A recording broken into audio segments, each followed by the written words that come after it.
Okie dokie, welcome to the show. What the hell is going on with this thing? There we go. Let's fix that. All right. Well, we're ready to party. Welcome to the show. It is, what's the date today? It is March the 2nd, 2026. What a month February was. We had the Olympics and heartbreak and political strife and all kinds of stuff in the hockey world. And we're right back into it now. The Leafs are still miserable. And the trade deadline is right around the corner, which, by the way, we will be doing a show for the trade deadline. So instead of Thursday this week, we are going to move the show to Friday for the trade deadline. We're going to have some fun. It's going to be a good time. Now, I don't want to waste too much time with the preamble tonight. Welcome to the show again. If you don't know where you are, you came to the wrong place. Welcome to Scouching Live. I am Will, of course, the host of the show. But tonight we're gonna have some fun. All right, we're gonna have some fun. I'm actually really excited about this because I was talking to a friend last night, a very close friend of mine, and who I love dearly, and we were chatting about this thing. All right, I have a little bit of a side. Not hustle, a side hobby, I guess you could say. I discovered a platform called Base 44, which, if you don't know what that is, it is an AI-powered sort of software development program where you can sort of make web apps or mobile apps really easily and quickly and sort of workshop them and then publish them and all that stuff. And if you're a longtime watcher of the show, one of the things that I have done in the past, I wrote up some Python code maybe 2 years ago-ish, 2 years ago-ish, something like that. And all it really did was just take a list of text and break them out into groups and then ask you if you prefer player A or player B. And so I called it the Scrambler, and basically it jogged your memory, got your mind going with regards to, like, you know, a fresh look of, like, would I rather have this player or this player? And it just kind of goes down and down the list and scrambles your rankings in accordance to the scores that you gave the players and your preferences. So I thought, hey, this could be a kind of cool little project to modernize and bring into the 2020s perhaps, and, you know, take the Python code and turn it into something a little bit more presentable and a little bit more fun. So what we're going to do tonight, and it might take a while, so I want to get to it relatively quickly. I'll catch up on the chat in a moment. I will get to the questions, but we are going to do something here. We're going to scramble my rankings live. You're going to watch me and scream at me while we do A versus B throughout the entire list that I've gotten this far, and this is what it's going to look like. So this is what I built. Well, I helped build it. I must say I had the help of you know, insert location where there's a US data center probably. But this software, by the way, is like really, really cool. Base 44. If you have any kind of idea or you're an ADHD person like me, it's free to try. You get pretty good leeway with regards to credits and access for free. I ended up paying for a year's license because I ended up using it so much, but this is something I'm really excited about. So I built the Clanker Ranker. So what this really is as it sort of sounds. It's basically like a list creator, a ranking creator. You can, I'll put the link in the description if you want to use it yourself. But the Clank Ranker is essentially, can be used for anything. It can be used for it can be used for choosing baby names. I know that was a thing that people have used a similar type of software I've built for them for. It can be used for deciding what restaurants you want to go to, or where you want to order food from, or what movie you want to watch, or whatever. It's a really useful tool to just get you to make a decision and get you to do stuff. I'm waving my arms like an idiot, but you get the point. All right. So what we're going to do tonight, once I catch up on the chat here in a moment, is we're going to plug the list that I've got as it is now into the system here. And we're gonna play around, have some fun, and talk about it as I go. But it will take a bit of time, so you'll have to bear with me a little bit. Okay.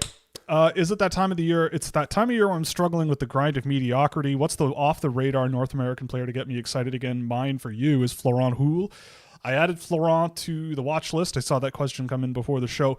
I know what you mean. I'm with you. It's a bit of a grind right now. I mean, for me, I'm getting really close to finishing up the first handful of names for reports, which will be towards the end of the month.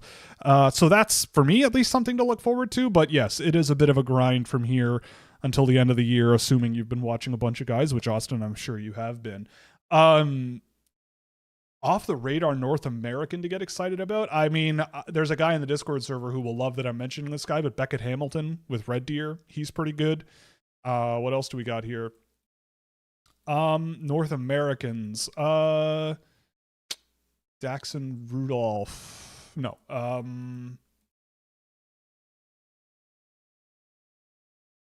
It's a good question, but this is the point in the year that we're at, You could always go watch more Tommy Blale.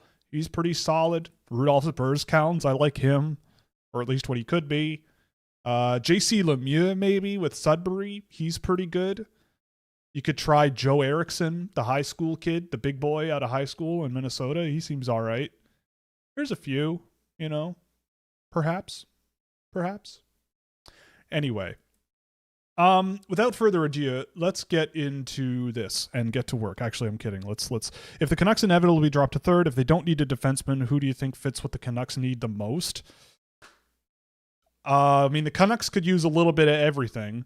If it's third overall, I mean, if you wanted to go with a defense, if they don't want to go with the defenseman, assuming, based on your question, I mean, I personally have really loved what Viggo Bjork brings to the game, assuming 1-2 is Stenberg McKenna. But I would think about a defenseman, though, too. Like, I feel a lot of conviction about those defensemen as well. Otherwise, though, like, you can't really screw it up. I mean, if I'm Vancouver, a guy like Bjork just checks a lot of the boxes, so we'll say him. As a Habs fan, I was glad I could drive up numbers in your objectively incorrect evaluation of Alexander Zhuravsky. Hey, I appreciate it. You're exactly right. I also am glad that I can drive numbers watching Zhuravsky. So there you go. What has he improved, stayed stagnant, or regressed in this year, in your opinion? Well, I don't think he's regressed much at all. I don't think there's anything that, based on what I've seen this year, where I go, oh boy, that was way better last year. That's not true at all. I do think he's making a bit more constructive plays more often in the KHL. Like, you can't get away with the same kind of craziness that he was doing in the MHL last year from time to time. I think he's working around the limitations with his feet pretty well, because he's not the best skater out there, like in terms of the overall ability in that discipline, but in terms of making plays, seeing the ice well, short medium area passing and keeping the game a little bit simpler, which you do need to do. He's doing that better. The skill level itself, I'd say, is relatively similar. But I'd say the biggest thing is just his processing on the ice and seeing the ice and making reads and doing all those good things. I asked a bit ago but didn't catch an answer. Who would you be your top 5 playmaking forwards outside your top 5? Wyatt Cullen for sure. Honestly, Malhotra, I think, is up there now that I've seen a lot more of him. I'd say Malhotra. Hextall, I think, is really, really good at it. Frankly, I'm going to sound crazy, but I'm going to do it. Wiggo Sorensen, man, that kid is creative and really, really good. Maybe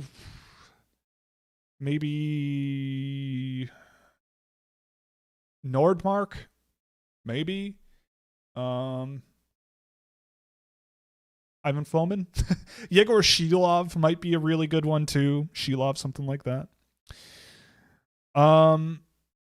Yeah, whatever I generate, Tony will disagree. I know, exactly. Wiggo Sorensen was loaned again. Yes, he played under 20. We watched it actually as a group in the Scouching server. We watched it together. We held hands and had a lot of fun. We did watch that game, though. And I thought he was also really, really good. He scored a goal. Garbage time goal, but it was a goal. His team was dominant, but I thought he was really good. He did not look out of place at that level whatsoever. And I get the feeling that Vekwa likes what they see. So I hope he sticks around for a while, but yeah, I thought he was really good. Just more and more evidence, the more I watch him, I'm going, you know what, I don't care. I'm going to stick my neck out on this kid. I think he's really good. What would it cost for the Canucks to get Östlund off of Buffalo so the Canucks can get the Djurgården line together? I mean, I feel like you don't have a ton of leverage because Buffalo would know that that's what you want. and it's kind of, like I feel like Buffalo also likes Östlund. They're using him quite a bit, or at least before relative to last year. He's a dynamic player. I think he's a good part of their future. A nice little pickup for them. So you probably are going to have to overpay to do it. Like if Connor Garland is on the menu, I really like Connor Garland. Maybe there's a chance you can work something in around there. But if I'm Buffalo, I don't know why I'm trading a young guy for a small winger who is very, useful and very aggressive. And I love Connor Garland a lot, but I feel like it would be a relatively lateral move making your team older when Buffalo seems to have a pretty decent option in Östlund. I'd be surprised if that happened, but I mean, it would be fun. I'm putting in Will Scouch, Tony Ferrari, and JD Young in the Clank ranker to see what we've got. Hey, that's up to you. It's up to you, son. If you want to rank those guys, those fools somehow, then it won't take very long, and it'll be fun. Mathis Preston seems to be your hidden gem this year. Do you think he'll be available later in the first, a la Stankoven, or earlier? I mean, he'll be available later. It's late. It's going to be super, super late. Way later than he should. I've just kind of resigned myself to it. I also was talking to someone a little bit before, a couple days ago, about him. And like there's question marks out there. There's question marks out there on him that I think are legitimate. But if it, again, I'm coming at this from the angle of like, if it were me running the show, I'm not trying to, I don't ever go into this thinking, what are NHL teams going to do? And I've gotten into disagreements with scouts over this before. Like a lot of scouts look at their jobs and stuff and go, well, I want to keep my job. And so if I find a guy I know my coach will play, then I keep my job, and that's fine. I get that.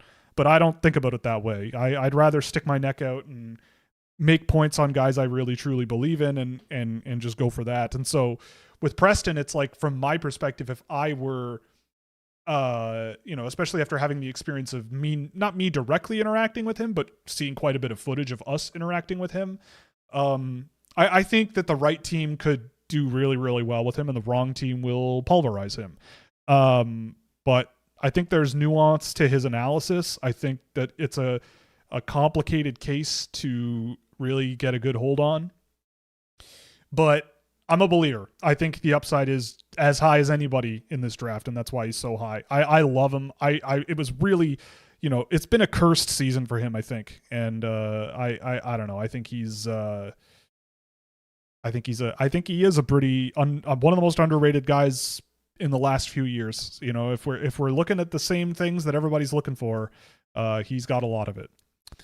What do you think the best time zone to watch hockey in is? Mountain time? I don't know about mountain time. Pacific is pretty sick because you get like your commute ride home. You can get Eastern and Atlantic time games, and you don't miss much, and your home team is like 7 p.m. Like, that's pretty sweet. And if you want to watch European hockey, like, that could be like a morning activity if you wanted to, but I gotta say Pacific, right? I don't know. What's your beef with Hockey Tefallen? It's an excellent league. It is an excellent league if you're like a plumber in Vetlanda, it's cool, I guess, nothing wrong with it. Montreal media reported that a couple scouts said during the World Juniors that Hage reminded them of Robert Thomas. Do you see that? If not, is there another comparable? I see where they're coming from there. Just a good, really, really good, skilled, sort of speedy winger that is more of a playmaker. I think that makes sense. Is Michael Hage going to be a top line center for Montreal? I don't know about that, but a really good number 2 or an excellent number 3, I definitely could see that. Sell me on Rogowski without mentioning size. I mean, Rogowski is interesting. Like, he's kind of similar to Nesbitt in a way, where it's like he has a tremendous amount of size. He's, I would say, not a bad skater for a guy his size. He gets around the ice okay. He tracks play okay. Like, he uses his size pretty well, but I would love to see him be more physical than he is.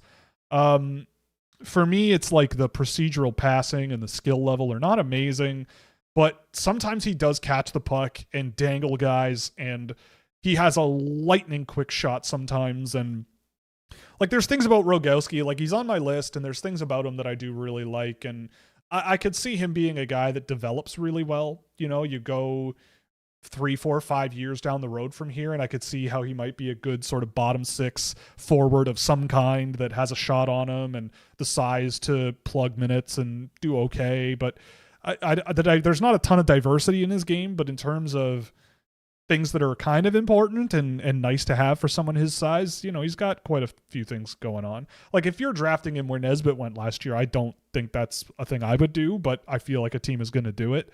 And if they do, then we're hope for the best, like hope it goes really well, because I think it could. It's a possibility. There's a lot of other guys that I'm more interested in today. What's the latest on Smits versus Gustafsson? Well, I actually watched them this morning. Those were 2 guys that we got to today in the server. They're really, really good, both of them. But Schmitz was amazing today, and we watched him at the Olympics together a couple like last week or something, and he was excellent in that game too. I think it was the game they played against the US. And he was excellent there. Like he was shutting down guys like Austin Matthews a couple of times. And in the game I did today, he was really, really solid. Just a good defenseman, and you see flashes of some really, really awesome stuff. He did a between the legs pass in the slot today just crazy stuff that you don't see a whole lot. So for me, he's my top ranked defenseman now. But I mean, Gustafsson to me is still, I think, one of the better shutdown defenders that I've seen since Simashev. Like in terms of the physicality and the shutdown ability and the footwork and the skating ability, like you see so many ingredients that are going in the right direction for him that I think and the skill level and how hard he sends his passes around the ice, like I think there's a ton of upside there. And if you wanted Gustafsson really early, I wouldn't say no. But I do think there's a little bit more mobility and range and smarter defending out of Schmitz and a more adventurous and creative offensive player, but they're close. When's the Ben Kindle video? He's a baller.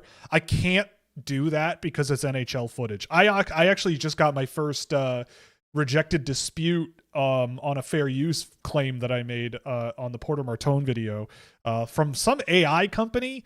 So I guess they own the rights to the NCAA's broadcasts, and apparently me doing commentary live that otherwise would be impossible without using copyrighted footage isn't fair use, which is literally the textbook definition of fair use. But whatever, nothing I can do now except maybe go to court, and I don't really want to do that over like $6 of video revenue.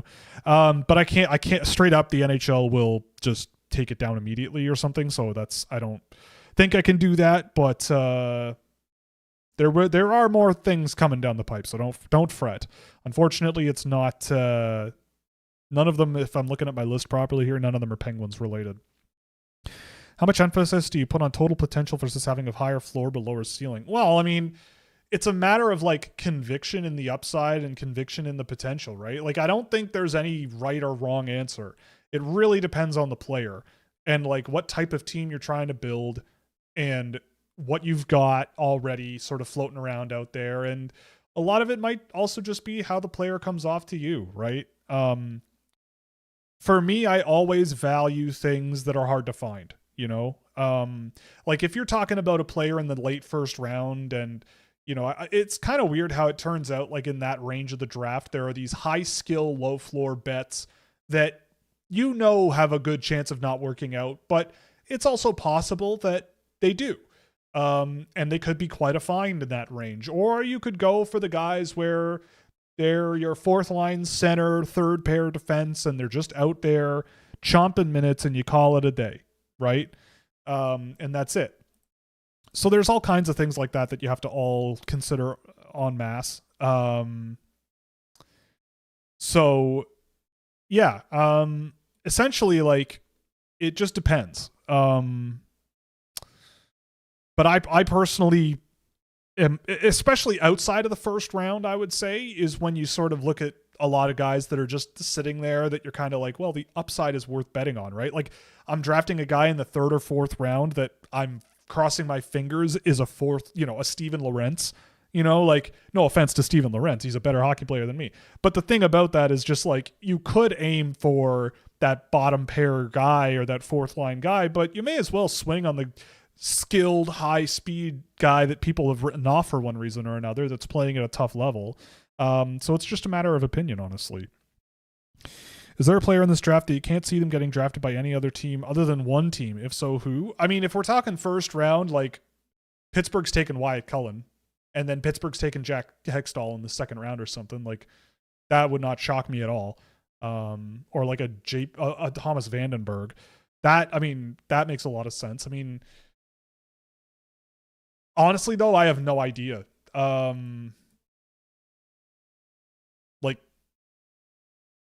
Like Carolina taking Carolina getting a swing at like a Xavier Villeneuve, or if they did, who knows? Anything is possible. Lane Hudson was almost a third round draft pick. It's a good question though. I don't know the answer. Maybe Carolina takes Pugachev because they love guys from Nizhny Novgorod. I don't know. Is Nikita Klepov just a goal and assist merchant, or is there more to his game? I think he's just a very, very good offensive player. I have a game of his that I haven't done. I'm gonna, obviously. That's the point. But Klepov is tough. He's a really skilled and feisty guy. I got nothing against him. I could see a team drafting him in the first round. I just think that there is some downside. I think he is one of those high skill, high offense, but low floor type guys. Like, he's not the most successful defensive winger. He's got quick hands and his feet move quickly, but he doesn't have a whole lot of separation speed and puck protection ability that I think projects super well. I really like him. I think he's a really fun player to watch, and he has some exciting moments, but I just haven't bought the sort of super, super high upside that his offense might indicate right now. Where'd the Jackson Cover hype go? There's clearly something there. There is. I agree. I've got Cover just outside my first round. He's 35 for me. I really like him. He's got a really nice combination of abilities, like skill and thinking on the fly, thinking under pressure. There's a bit of physicality to his game. In a way, he's like if you took Caleb Malhotra, put him on the wing and scale things down a little bit. Like, there's a bit of physicality to him. There's good energy. He makes plays under pressure really, really well. But yeah, overall, I do really like Cover. I think with Cover, there's just a lot of other shiny toys people are really interested in. A lot of people, I think, are focused on the WHL this year. But Cover's good, man. He's a good player. Gustafsson on San Jose would be nuts. I agree. It would be pretty fun. Okay. Unless there are any other questions, let's do this. Let's have some fun. Let's plug this into the Clanker Ranker. All right. So this is how it works, all right? So it just gives you 1 versus 2. It splits everybody into groups of 10 so that we're not sitting here answering questions of a fractal or a factorial of 100 or however many guys there are on my list right now. But it's super easy. You just use the arrow keys or click on the boxes. So let's get started. Would you rather have a Mathis Preston or a Malte Gustafsson? For me, I go Preston.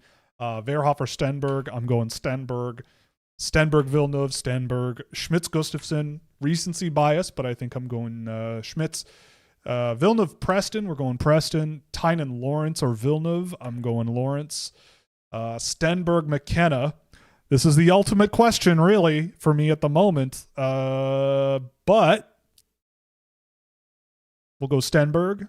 McKenna, Preston. I'm going McKenna. Believe it or not, we're going Stenberg. Or we're going McKenna on that. Schmitz and Stenberg. We're going Stenberg. Verhoff, Gustafsson.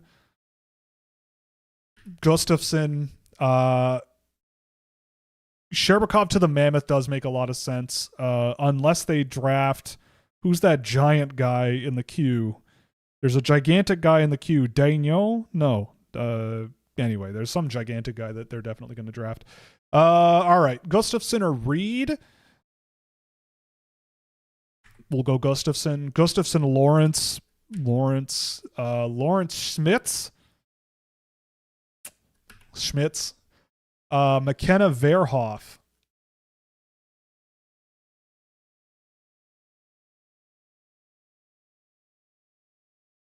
McKenna. McKenna Bjork. McKenna. Reed Stenberg. We'll go Stenberg. Reed Verhoff.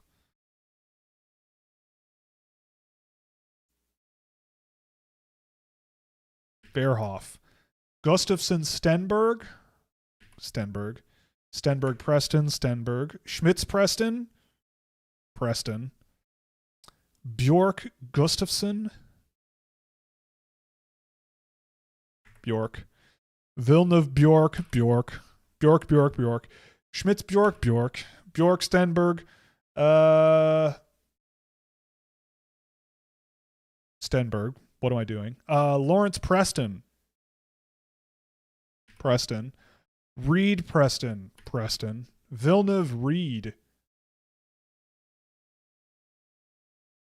Oh, Belchut's to Utah. There's an idea.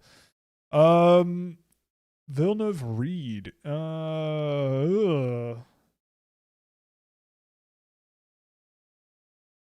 don't like it, but we're going Reed. Verhoff Bjork. Reed Bjork. Lawrence Reed. Villeneuve Schmitz. McKenna Schmitz. Lawrence McKenna. Verhoff Lawrence.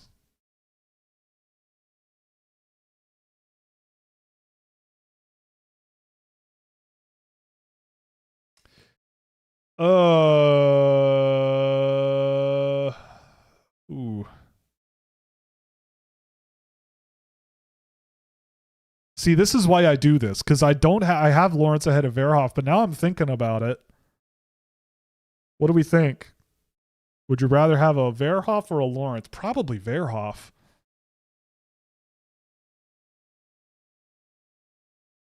Nah, Lawrence. I think I go Lawrence. Verhoff Schmitz.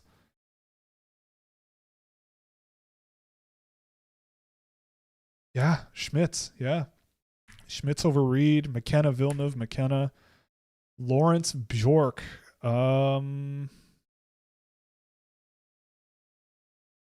Bjork. Villeneuve Gustafson. McKenna Reed. Bjork Preston. Ugh.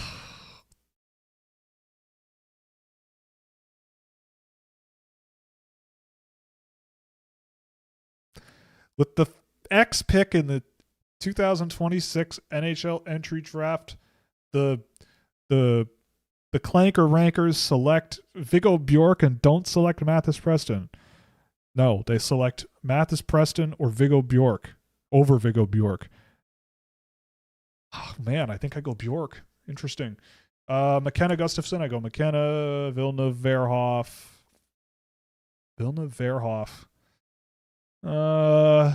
Verhoff. I hate that I just did that. Whatever. Stenberg Lawrence. Verhoff Preston. Malhotra or Hemming. Oh, okay, so now we're into group 2. All right, we're into group 2 now. Malhotra Hemming. Håkansson Malhotra. Oh God.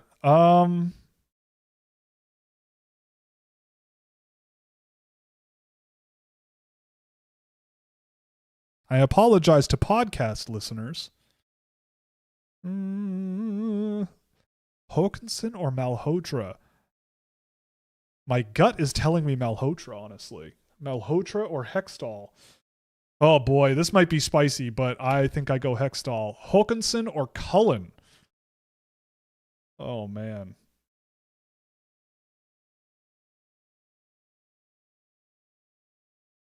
It might be Håkansson. I hate this. See, this is the tough part about this draft class. I hate it. I hate everything about this. Piparinen or Cullen? Hemming or Belchets? Hermansson or Piparinen? Piparinen or Hextall? Malhotra or Piparinen? Oh, this is gonna get weird. This is already getting weird here.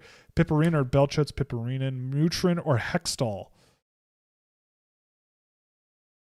I go Mutrin, I think. Belchets or Cullen? Hextall, Cullen.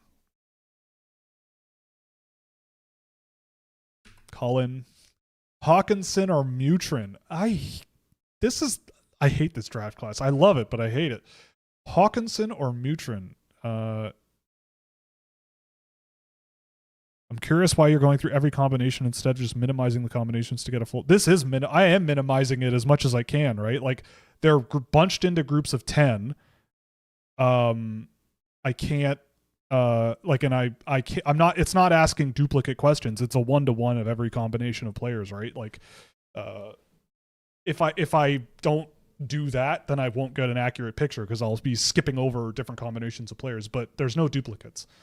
Belchitz or Suvanto. I don't know the algorithm for it off the top of my head, but it's significantly simpler. I mean, maybe, but I don't know. I'd rather be asked about the combinations as a whole, and instead of leaving inference in the math. Belchets or Suvanto. We're gonna go. Oh boy.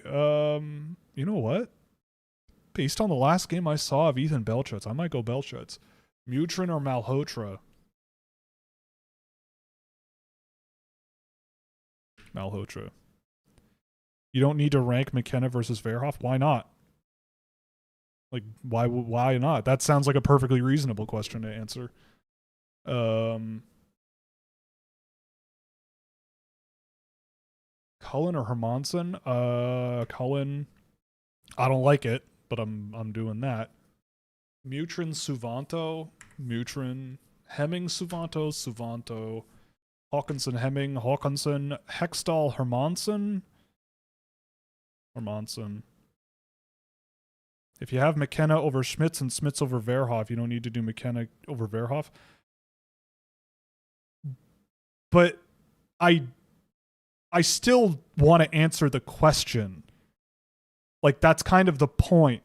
Like, it's like I don't want to skip over questions just because there's an inferred result, right? Like, because I feel like then you're losing the point of the exercise by going, well, I'm not even going to bother even thinking about it, because then it's like, again, like this isn't it's not physically possible, in my opinion, to like have a 1, 2, 3, 4, 5, 6, 7, 8, 9, 10 where you're like 100% absolutely positive in exactly what it is you're trying to, like, you're positive that this goes before this guy, before it goes before this guy, goes before this guy, right? Like, I'm sure what you're suggesting is easier and more mathematically simple, but I don't think it's as helpful that way. Malhotra, Hermansen, Suvanto, Hawkinson, Malhotra, Suvanto, Malhotra, Mutrin, Hemming, Cullen, Piperinen, Hawkinson. Filip Rzichka is a pretty good goalie. I could see a team drafting him pretty high. Mutrin, Piperinen. Probably Piperinen. Hemming or Hextall? Hextall, I'd say. Hextall, Suvanto.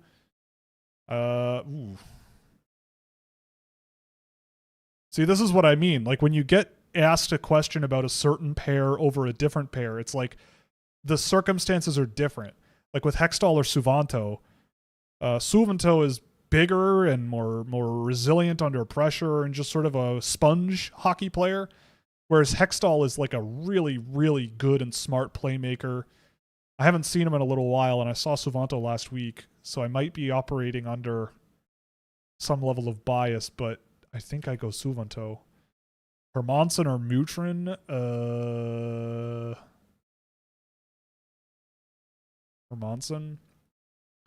Cullen, Malhotra? Malhotra.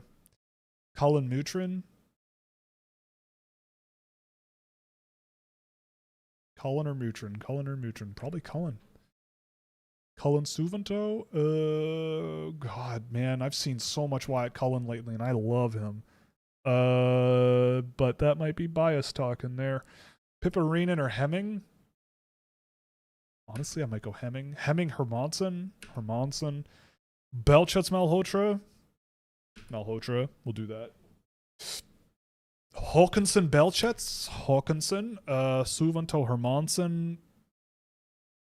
Honestly, Hermanson, I think, wins there. Suvanto, Piparinen. We're almost done the second group. Only like 9 more to go. Suvanto or Piparinen. Piparinen probably. Hermanson, Belchet's. Belchet's, Mutrin, Hextall, Belchet's, Hextall, Håkansson, Hermanson. Ooh.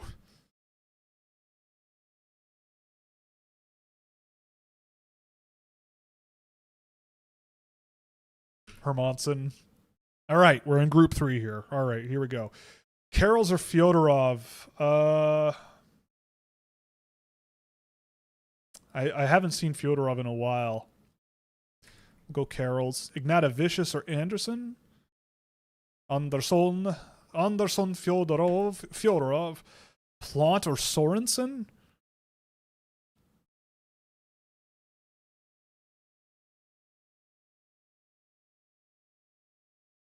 I don't like this question. Sorensen. Justavar or Carlson or Plant? Plant. Svensk or Lynn? Hater's going to say it's fake. We're going Svensk. Justavar, Carlson, or Fyodorov? Justavar, Carlson, but it's close. Anderson or Gollier? Gollier. What makes Bjork so good to you when nobody else has him this high? What do you see that others don't? I am not concerned about his size and being a center, really. I think he's going to grow, and even if he doesn't, I think that if what we're looking for a lot of the time is really, really high hockey sense, hockey IQ guys, Bjork is an excellent, excellent example of that. I think he is a really, really smart player who plays really well on both sides of the puck, makes everybody else better, I think, and mucks it up more than you would think at the SHL level in front of the net and gets great scoring chances almost every game I've seen him, which is not easy to do. Like, literally the only concern is what if he doesn't grow? And even if he doesn't, I think he's more than smart enough and works hard enough to figure it out. I mean, again, like once you get to that range though, it's so close. Is he a real center in the NHL? Well, look, this is again like where I differ from people. I don't worry. Like, I would rather, like, I again always am thinking, what if the player is sitting next to me? I'm not going to turn to Viggo Bjork and be like, I don't think you're going to be a center in the NHL, man. I think you're just too small. Right? Like, I would never, because I look at how he plays and I go, I genuinely think that he can figure it out. Like, I think he's a very, very smart puck mover. He has very, very good awareness around the ice. He's a great defensive center as well, considering all of the above. Like, they're playing in top 6 center in Djurgården in the SHL now, right? Like, nobody does that, right? I think in the last 10 games, he's played more minutes in the SHL than Stenberg has. Like, something like that. So, like, clearly something's going right. And I get the feeling for me, like, it doesn't really concern me too much. I'm curious how many groups you have circular logic thoughts about. Well, look, like, there's gonna be circular logic. I don't know what I'm supposed to say. Like, this is asking one versus the other, and I can't skip some just because it would be mathematically expedient. Like, this whole process is messy, right? Like, there's no guidebook, right? There's not going to be this is a guaranteed this guy over this guy forever, all the way down the list. Like, that just is, it's functionally impossible, right? Like, this is the main critique that I have of a lot of people who do what we do here. And that's like, it's so easy to just put out a ranking and then 5 years down the road be like, wow, I really loved this guy. What a steal. I was all over him. And it's like, yeah, but there was 20 guys ahead of that player that, like, you liked that were not a good option, right? Like, so it's like, and that's kind of why I track guys that get picked, or pick guys that I would have picked, because then you can sort of test yourself and actually put your money where your mouth is a little bit. Anyway, we got to get back to this. But I'm like, it's not a perfect process, but like it's mostly just a function of what do I see in an A/B between the two. Like that's functionally all it is. Ignatavicius or Lin, we'll go Lin. Fyodorov, Ignatavicius, we'll go Fyodorov. Ignatavicius or Plant. Plant. Anderson, Sorensen. Sorensen. Plant, Carols. We'll go Carols. Carols, Anderson. Carols, Gollier. Haters gonna hate, but I'm going Gollier. Lin or Carols. Carols. Svensk, Gollier. Justavar Carlson or Ignatavicius. Justavar Carlson. Svensk Anderson. A fun experiment would be to do this over multiple drafts. I mean, if I have a day to do it all, maybe. Svensk or Anderson. Anderson. Lin or Anderson. Lin probably. Justavar Carlson or Svensk. Fyodorov, Sorensen. I really love. We'll go Sorensen, man. Plant. Fyodorov. We'll go Plant. Fyodorov, Svensk.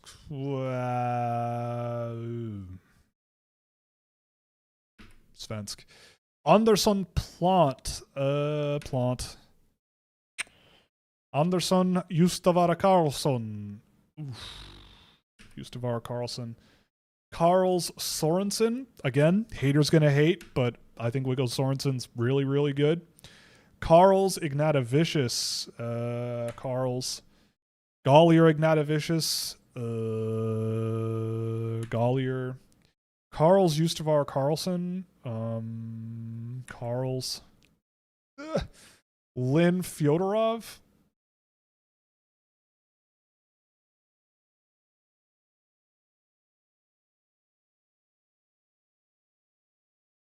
I really wish I watched a game of Fyodorov today. It's a bit of a wash. I'd probably go Fyodorov. Lin or Gollier? Probably Gollier. Like, I'm always going to go off of with defensemen who are very, very, very mobile and very, very, very good defensively over these sort of high upside, high risk bets like a Lin on defense. Justavar Carlson or Sorensen? We're going Justavar Carlson and Lin. Probably Justavar Carlson. Ignatavicius, Sorensen. Yeah, Sorensen. Plant, Gollier. We'll go Plant. Gollier, Justavar Carlson.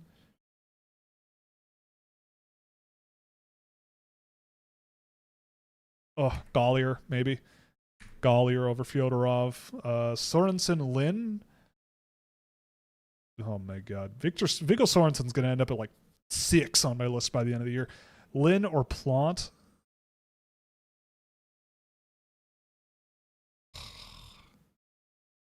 It makes it seem like I don't like Ryan Lin as a player, but I really, really do. It's just like that shred of doubt sucks for me. Not saying he sucks. I'm saying it sucks to work through mentally. Ignatavicius or Svensk?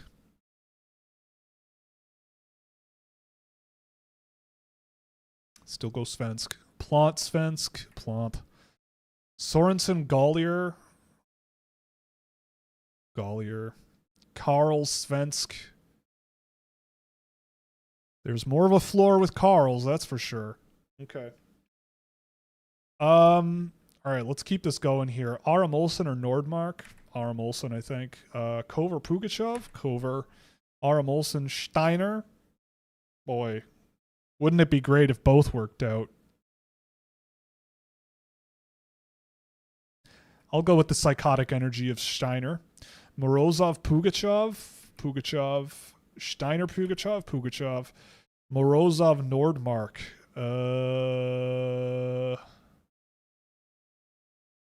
Morozov, I'm going.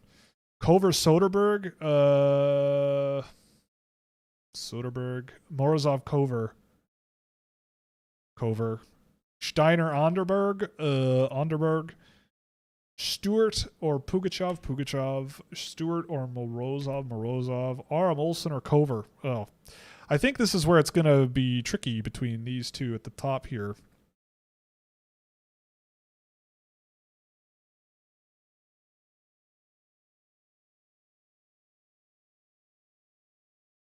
We'll go Cover.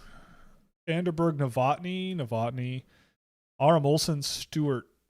Aram Olsen, Cover, Stewart, Cover, Nordmark, Pugachev. Oh, man. Ugh, if only I could combine these two guys together.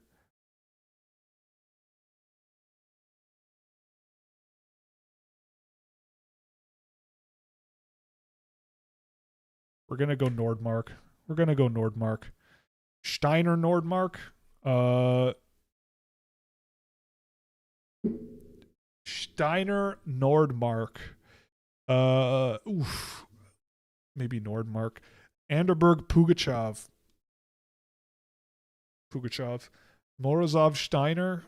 Oh God. Who was the person who asked about upside versus floor? Go Morozov. Anderberg, Soderberg. Morozov, Aram Olsen. Aram Olsen. Soderberg, Aram Olsen, Soderberg. Anderberg, Morozov. Oh man. Anderberg. Oh my goodness. This is gonna be a mess. Novotny, Aram Olsen.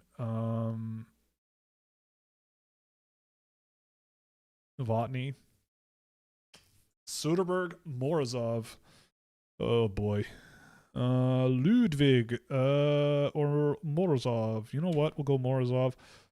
Novotny, Pugachev.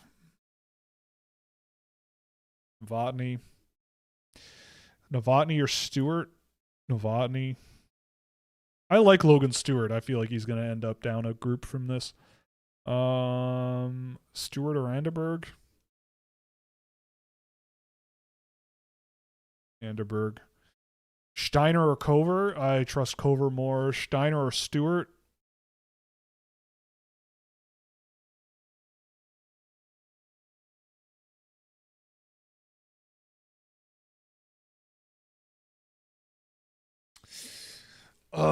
Stewart. I don't know, man. Aram Olsen or Pugachev? Pugachev. Cover, Novotny.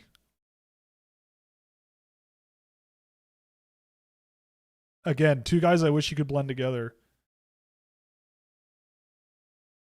I'll go Cover, honestly. Gee whiz, I don't know. Steiner, Soderberg? Steiner. Nordmark, Cover.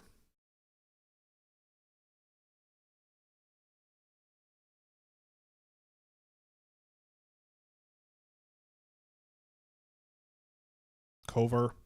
Soderberg, Nordmark. This is a mess. This range is a mess. Pugachev, Soderberg, Pugachev, Anderberg, Aram Olsen.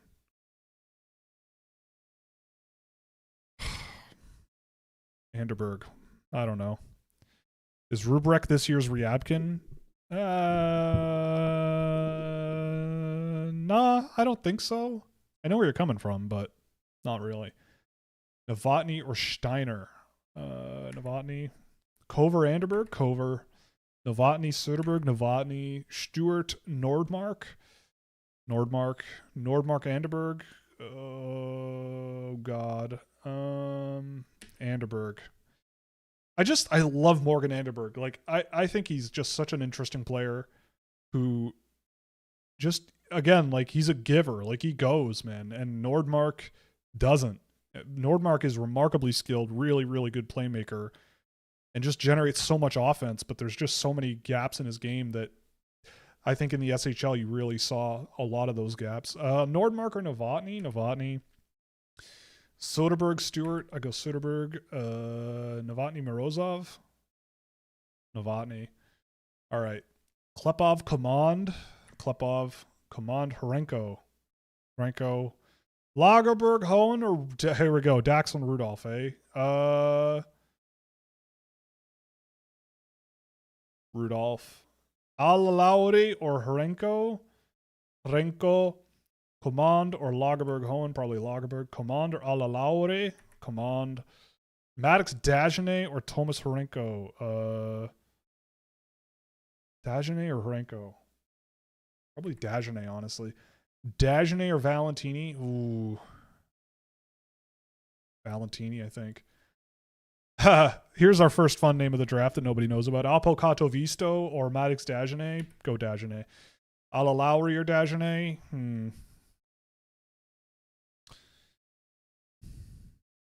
I really wish Ala Lowry played at a higher level. Go Dagenet. Klepov over Valentini, I think. Burcheld over Command. I go Command.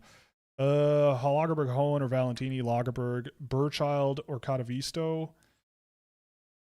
Burcheld. Ala Lowry, Katovisto. Probably Katovisto. Klepov, Rudolph. Oof.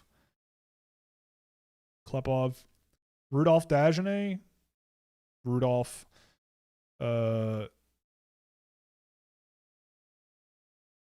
Katovisto or Lagerberg Hohen. Probably Lagerberg. Klepov or Ala Lowry. Klepov. Ala Lowry, Burchild. Ala Lowry. Dagenet, Klepov.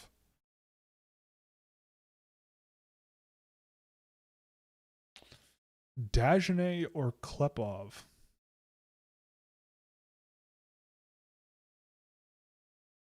You know what? I might still go Klepov. Horenko or Rudolph?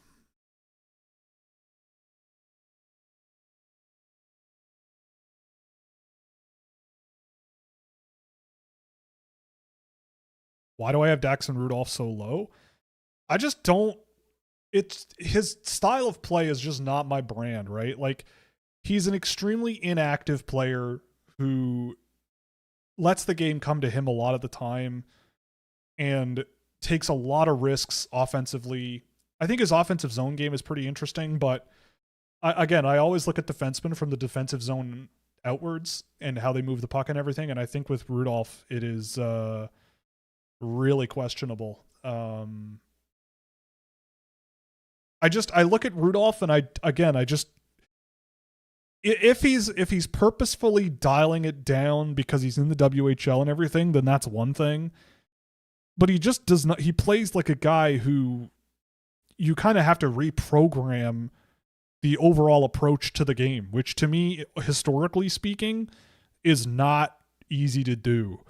Like, I always go back to the thought experiment of like so many, like, look at the Canadian junior team at the World Juniors, right? Like, how much people were picking apart the defense group for Canada and wondering how Canada was like giving up 6 goals to the Czech Republic or something with the best goaltending tandem they've had in a long time. It's like, because the defensemen are not tested the same way internationally as they are in the junior leagues. And I think Rudolph is a really good example of a guy who, when push comes to shove, I think he's a guy that won't show as well as people hope for a guy that might be a top 20 pick. But, you know, you put him out in the offensive zone and give him some time with the puck, and he can make some really nice plays. I just don't. It's like, I don't know how much I like defensemen who need to be in the offensive zone to show their best traits, but have trouble getting the puck there themselves. You know what I mean? And so that's where he loses me a little bit. You know, it's kind of like a really nice house built on stilts, right? Like, you can make it work, but under different circumstances, you may want a stronger foundation on your really nice house. You know what I mean? So yeah. Dagenet or Command? Command. Franco, Katovisto, probably Katovisto. Burchild or Klepov? Klepov. Lagerberg Hohen or Burchild? Lagerberg Hohen, probably. Lagerberg Hohen or Horenko? Horenko. I'll probably go Horenko. This is a mess. Dagenet or Lagerberg Hohen? Dagenet. Dagenet or Burchild? Dagenet eats Burchild for dinner, probably. Horenko or Klepov?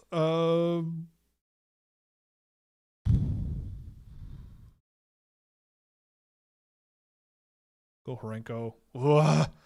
Katovisto or Valentini? I mean, they're kind of similar in a weird way, but Valentini probably. Command Valentini. Probably Command.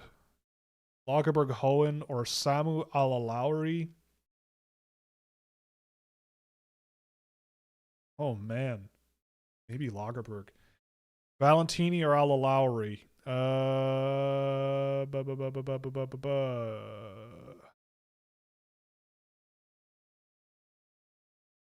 think I want Alalaurie.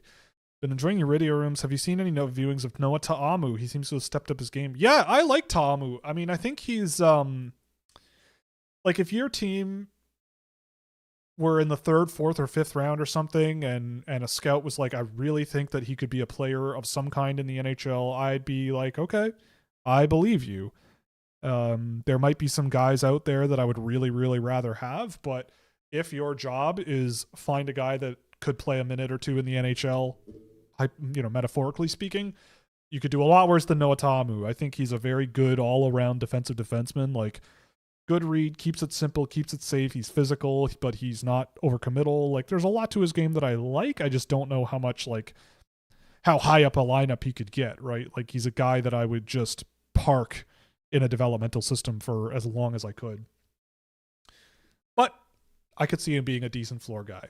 Katavisto or Klepov? We're going Klepov. Rudolph or Command? Command, I think. Marenko Valentini? Katavisto, Command. Katavisto, Rudolph.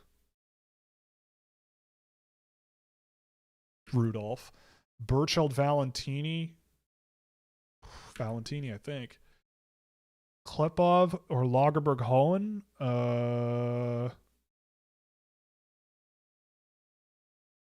Might be a hot take, but I'm going Lagerberg Hohen. Rudolph or Alalaurie. I'll go Rudolph. Rudolph or Valentini.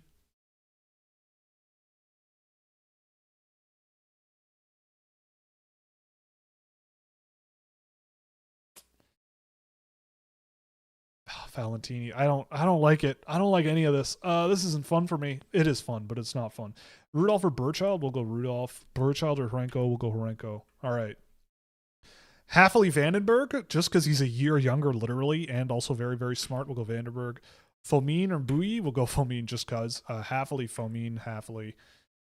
Liskey or Nemec? Liskey, Hamilton or Hafley? Probably Hamilton.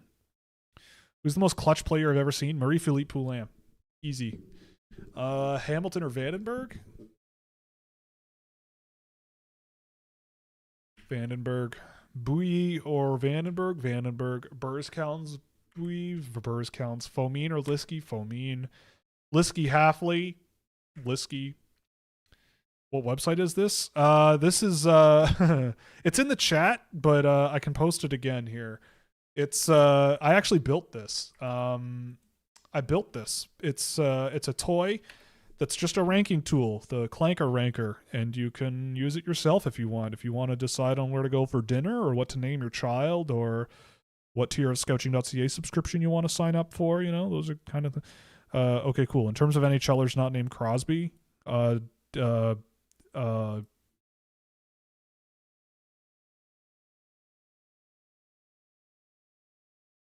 guess statistically it's Justin Williams.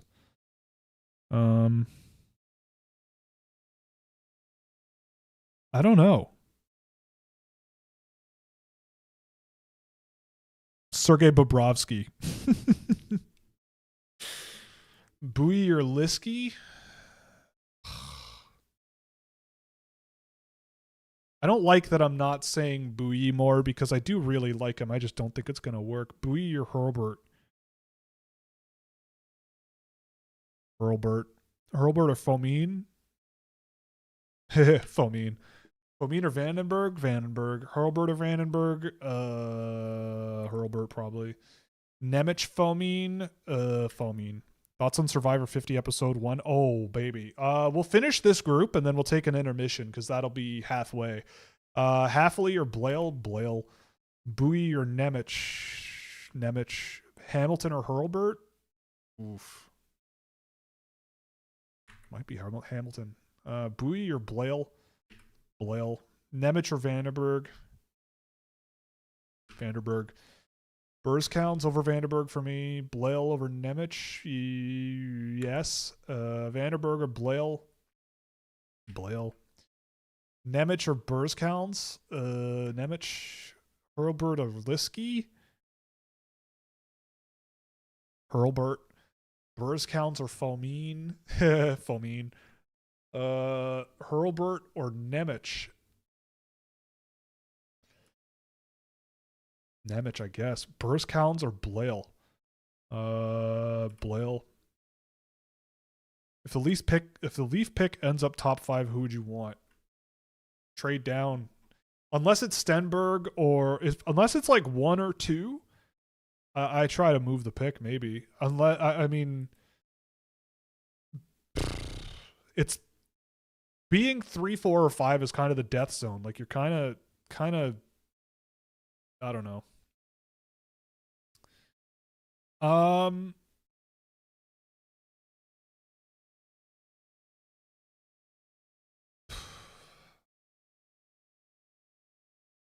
trying to wonder, like, I don't even know. Like, the thing about the Leafs, my guy, the thing about the Leafs is I don't even know what they want to be. Like, I don't know what type of player will fit them because they don't play like a team that is good. You know what I mean? Like, you watch them play hockey and you are like, if I find a player who plays like how the Leafs play now in the top 5, they don't exist. Like, I'm going completely off the board. I'd be going Brooks Rogowski or like, I don't know. I think Viggo Bjork would be an interesting idea. Or you trade down. Like the guys that I really like in that range, you can probably get later. Bjork, Preston Lawrence, you could probably get in the middle of the first round. Do you truly think after this season they would dare move the pick if they got it? Well, like the way I see it is the real magic of the NHL draft is if you don't have one of the really, really, really highest of the high picks, some really good players slip into the second round, third round, and if you do your homework, you can make that really nail it. And I think this year there's a few of those candidates. So like it's the opportunity cost of like jumping at 3 or 4. Like if it's 1 or 2 and McKenna's on the board, then you do it. Or Stenberg's on the board, then you do it. But like there's just so many guys that are all very close that I don't really know how to make heads or tails of them. Like I could see Schmitz being an option. I don't know. I mean, in terms of the huge media fan backlash of moving a top 5, well, I mean, then they're just going to have to get over it, right? Like, I don't know. If you can't make a decision, if someone offered you a mid-first round pick, 2 second-round picks, and a third-round pick for a top 5 pick, and you end up with a combination of Tynan Lawrence, if Mathis Preston somehow slips out of the first round, and in the second round you snag a Jack Hextall or Adam Gollier or Tommy Blale or a Samuel Lowry later on, like, and that wouldn't have otherwise happened if you had just kept your top 5 pick and taken Lawrence anyway or something, then like, I don't know. I'm just thinking about if it were me, right? If someone's offering, I'm the one who knows about the draft. The media doesn't. The fans don't. They don't know crap, right? Like they didn't do the work. They read the work of other people maybe, but they didn't do the work themselves. It's my job to know better than them, so it wouldn't concern me really. It might be bad to check my social media, but if I were the Toronto Maple Leafs, if I were a Maple Leafs employee with decision making responsibilities, there is no goddamn way that I am having any kind of social media exposure whatsoever. So pass on that. Hurlburt or Blale? We'll go Blale, honestly. Hafley or Hurlburt? Hurlburt. Burzkowns, Liskey. Burzkowns. Blale, Fomin. Blale. Nemec, Hafley. Honestly, might go Hafley. Burzkowns, Hafley. I'm betting on the upside with Burzkowns. Liskey, Vandenberg. Hafley, Bouilly. Bouilly. Hamilton, Nemec. We'll go Hamilton. Blale, Liskey. Oof. Blale. Who's the better version of Tyler Hopkins or Tinus Luke Koblar in round 1? Adam Anderson, for me, I'd say is like that. Yeah, someone like that. Maybe Ignatavicius, something like that. Hamilton or Liskey? We'll go Hamilton. Hamilton or Blale? Blale. Famine or Hamilton? Famine. Hamilton or Bowie? Hamilton. I'm gonna regret this as soon as I watch another game of Beckett Hamilton, but I've seen him a couple of times and I really like him. Hamilton over Burscounds. Hurlburt or Burscounds? Hurlburt. Okay. Let's take a minute here. Let's take an intermission. I'm gonna have a sip of my water.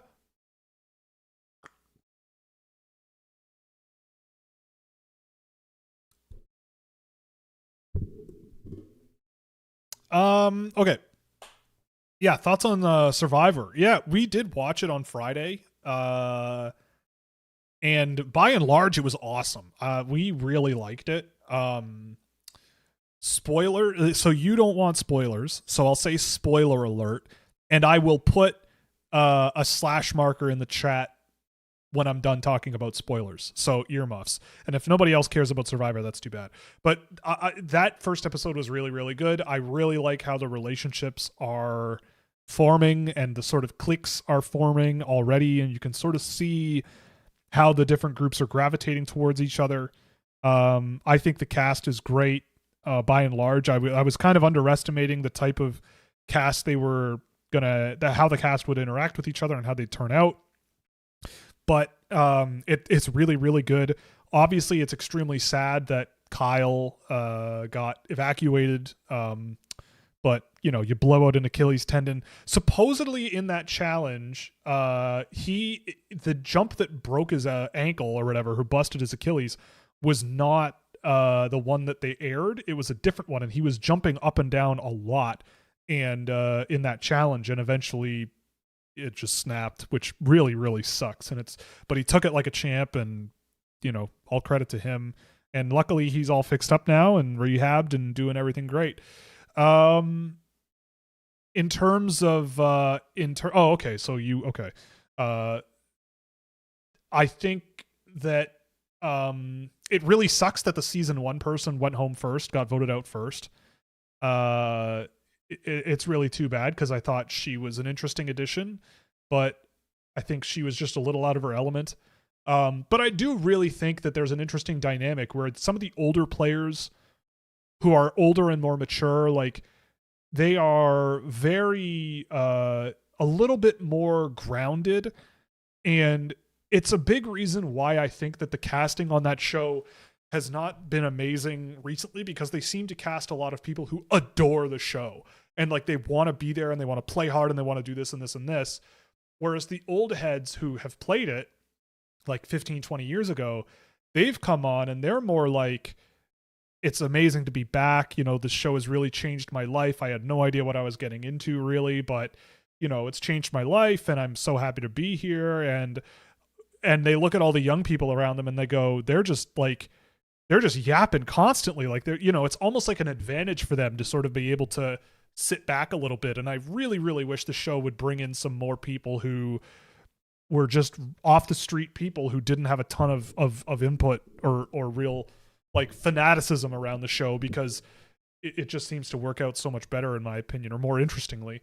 And that's the end of, I'll say that's the end of spoilers. No more spoilers. There we go. But I thought it was great. I think it's really worth the watch. If you have never seen Survivor before, I think it'll be a really good season to watch, because there's got all kinds of people from all the eras and all the ages of the show coming in and doing the thing, and it's really, really fun. And if you don't like Survivor, that's cool too, but I think it's a really good show. Yeah, me and AJ, exactly. All right, we're into Group 7. We're getting there, slowly but surely. Galvis or Lemieux? We're going Galvis. Thompson or Aginla? Thompson. I love my Braden Thompson. Thompson or Diario? We're going Braden Thompson. Beckham Edwards or Vilho Van Hatalo? Go Van Hatalo. Sheila Van Hatalo? We'll go, oh boy, might not like it, but we're going Van Hatalo. Evan Jardine or Ryan Rubrek will go Rubrek. Iginla Von Hatalo. Iginla. Rubrek or Iginla will go Iginla. D'Orio or Edwards will go Edwards. Thompson or Jardine. Jardine. Lemieux Thompson. Lemieux. Thompson Galvis. I mean, they're the same picture. But Galvis. Lemieux or Rubrek.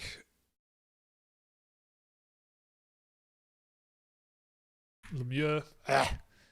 D'Orio or Jardine. We'll go Jardine. Jardine Galvis. Jardine Iginla. Jardine, I think. Shilov or D'Orio. Shilov Edwards. Galvis Rubrek. Galvis. Von Hatalo or Galvis. Jardine Edwards.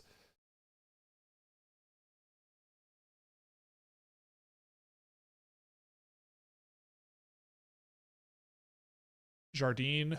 Galvis Iginla. Galvis. Rubrek Von Hatalo. Rubrek. I don't know. Shilov Thompson. Probably Shilov. Rubrek Edwards. Rubrek. D'Orio Von Hatalo. D'Orio Iginla. Von Hatalo Thompson. Von Hatalo Jardine.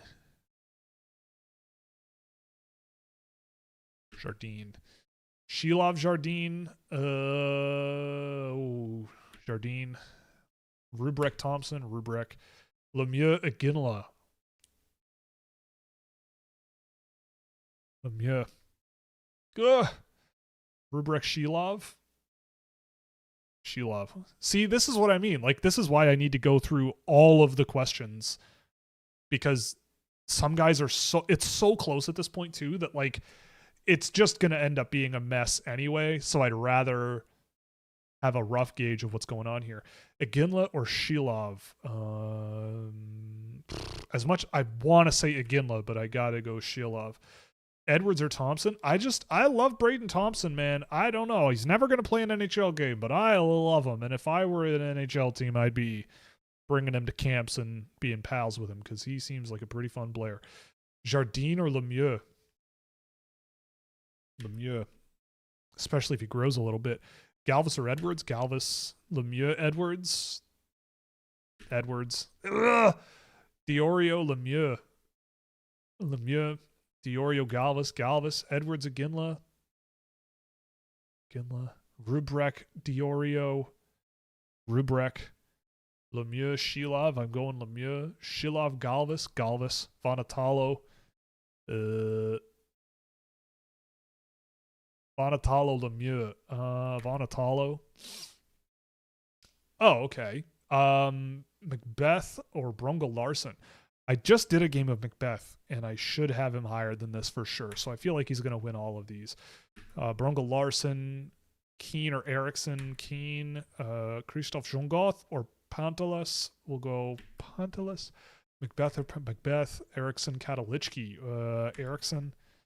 Brungle Larson or Brooks Rogowski. Brungle Larson, I think.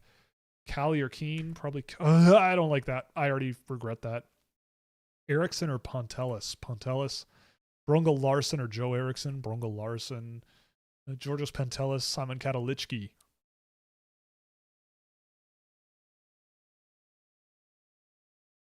Pantelis, I suppose. Rogowski over Pantelis. Rogowski. I think I go Rogowski over Ryder Callie. Holmertz or Christophe Jongoth? I wish Holmertz tried as hard as Christophe Jongoth, as hard as Jongoth. We'll go Jongoth. Pantelis or Callie. Pantelis. Okay, yeah. So I actually put some code in this. If a player wins 9 or more, or sorry, if a player wins 8 or 9 of their 10 matchups, or 8 or 9 of their 9 matchups, it'll flag them and say you should probably bump these guys up or down, right? So it'll fetch them, and then I kind of manipulate it afterwards, right? Because like I fully expect that. This is kind of also why I do this, because then it like flags guys where I'm like, oh, they're actually way lower. I like them way more than a lot of these other guys, right? Jean Goth over Keen, Rogowski or Holmertz. I'm going Rogowski. Are you gonna watch any of the Paralympics? Yeah. I mean, I love watching sled hockey. Sled hockey's sick, but I'm gonna admit, like, I don't know enough about the Paralympic sports. To give you a to-do list or like a list of things to watch, but and also like I've been to the Paralympics or I guess it was the Paralympics version of the Pan Am Games when they were in Toronto or the GTA like years ago, and I went to a few events there and it was a lot of fun. I saw seated volleyball, and seated volleyball is actually fire, man. That sport was awesome. Seated volleyball was sick, and wheelchair basketball is sick. And those people are ferocious, by the way. They do not screw around. Wheelchair basketball athletes are serious. Macbeth over Jean Goth. Yeah, I feel like Macbeth is going to go higher. I already can tell. Jean Goth or Rogowski. Brungle Larson or Katalichki. Probably Brungle Larson. Yeah, I feel like Macbeth and Brungle Larson are going to end up going up a tier. Keen or Katalichki. Keen. Macbeth or Holmertz. Macbeth. Holmertz, Pantelis. Probably Holmertz. Callie, Brungle Larson. Brungle Larson. Kane or Holmertz. Kane. Callie or Christoph Jongoth. Callie. I don't like it. Callie or Katalichki. Ryder Callie, I guess. Holmertz or Brungle Larson. Brungle Larson. Brungle Larson. I mean, the thing about Axel Brungle Larson is that it's very easy to get to the point where he's like the meanest, toughest, most physical defenseman in the entire group that's left past a certain point in the draft. And like that does carry some level of value, right? Like he is a pretty solid defensive player who can handle the puck okay. It's just, I think he's got a really long way to go, but he has that like fundamental, right? Like he's kind of like a discount Stein Solberg type where it's like, I see how you could play in the NHL, but do I think you're going to be a super high-end guy? I'm not sure, but there's value in what you are. Callie or Holmertz? Holmertz. Keen or Macbeth? Macbeth. Rogowski or Keen? I'll go Rogowski, but flip a coin. Keen or Brungle Larson? Brungle Larson. Yeah, Brooks Rogowski is humongous. He is so humongous big, right? Rogowski or Macbeth? You go Macbeth. Yeah, Macbeth is going to be moving up. Erickson or Holmertz? We'll go Erickson. I like Joe Erickson. He's kind of interesting. The only high school guy that's really moved the needle for me this year.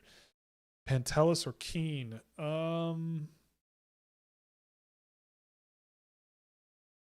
Ken. Rogowski, Katalichki? We'll go Rogowski, man. I'm surprised how well Rogowski's doing in this group. Holmertz or Katalichki? We'll go Katalichki there. Erickson or Christoph or Doman, Christoph Schongoth. I haven't tracked anything of Erickson, so I am kind of flying a little blind there. But I do like him, and I think he could be an interesting one. But flip a coin between those two. Macbeth for sure. Macbeth. Katalichki or Schongoth? We'll go with Schongoth. Callie or Erickson? I mean, they're a little bit similar, but Erickson is bigger. Erickson or Rogowski? Erickson. All right. Okay, we're really deep here. We're really down in the doldrums. This is, I think, we're at the point of the watch list here. Waslin or Mason Roy? Waslin, Landon Nitch or Aussie Tukio? Nitch. Chase Harrington or Aussie Tukio? We'll go Tukio. Which player would you be fine with the Leafs reaching for if they have a top 5 pick? Tynan Lawrence, probably. Or Mathis Preston, but more reasonably, Ty Lawrence. Harrington or Roy? Honestly, Roy. Nitch or Waslin? I want to bet on Waslin, man. He's fun. Rummel over Tukio. Nitch over Roy. Fedosiev over Isaksen. Okay, Fedosiev is probably going up a group, I think. Rummel or Roy? We'll go Rummel. Palme or Nitch? We'll go Palme. Fedosiev over Roy. Tukio over Waslin, Palme over Tukio, Kozik over Harrington, Waslin, Fedosiev, Isakson, Palme. We'll go Palme, Fedosiev, Kozik, Fedosiev, Waslin, Palme, Kozik, Rummel, Harrington, Fedosiev, Tukio, Kozik, Lawrence is not a reach though. Oh, I think he would be. I mean, if you want like a holy bleep, they went top 5. I mean, past a certain point, there's like a lot of guys where I go, what are you doing? I mean, if they went with like a Gustafsson or a Schmitz, which is not a surprise, but like a Gustafsson maybe would be a surprise. I mean, if that's what you want, then like Preston, I'd be like, holy crap, they went with Mathis Preston at 4 when people were talking about him like he might be a second round pick, like, I guess.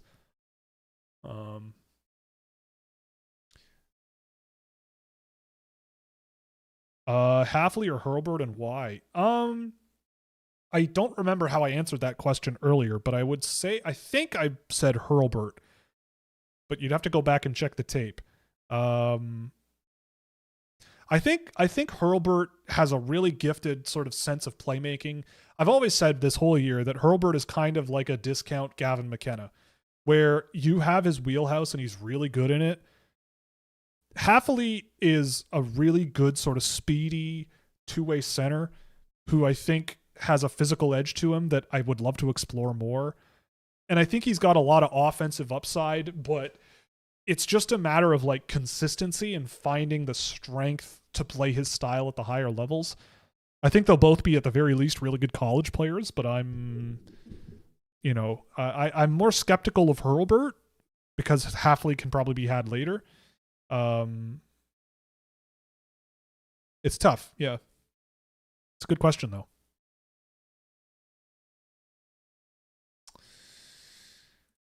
Where were we? Isakson or Kozik? We'll go Isakson. Kozik, Roy. We'll go Roy. Isakson, Waslin. Waslin. Rummel, Palme. Rummel, Waslin. We'll go Rummel. Niche, Isakson. Oof. Isakson. Rummel, Fedosiev.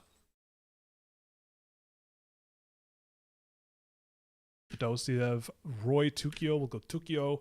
Kozik, Niche. Kozik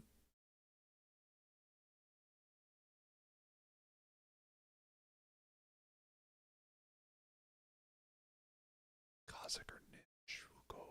We'll go Kozik. Niche or Harrington? Man. Harrington, I guess. Isakson or Roy? We'll go Isakson. Niche, Fedosiev. Harrington, Waslin. Rummel, Niche. Rummel. Palme, Kozik. Palme. Roy, Palme. Harrington, Palme. Podcast listeners, man, if you're still here, good for you, man. That's sick. Like, you're listening to this and you don't have the visual feedback. Maybe, I mean, I'll upload this as a video podcast probably because that'll be a lot more helpful. But if you listen to this on your commute, I hope you're having a great commute. Baba Booey. The secret word is tomato, and you just got to find the right website, plug that in, Mr. Beast style, you'll win $1 million. Harrington or Palme? We'll go Palme. Harrington or Isakson? We'll go Isakson. Palme, Fedosiev.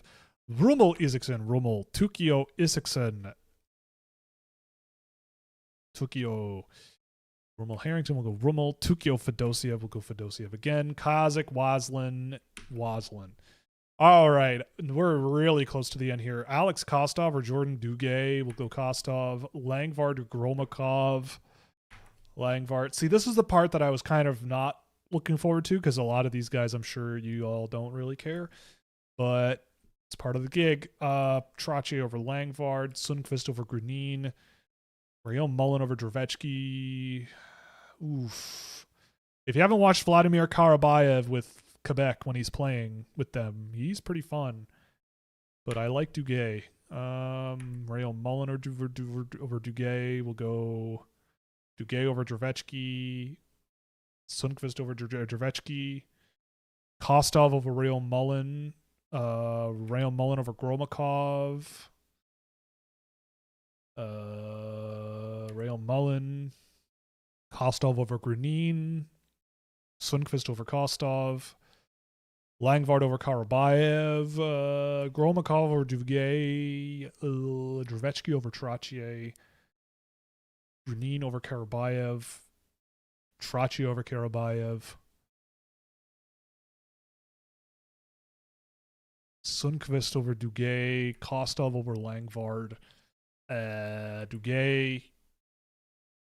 Sundqvist. Rayo Mullen. Drevechky. Langvard. They're kind of similar. Langvard.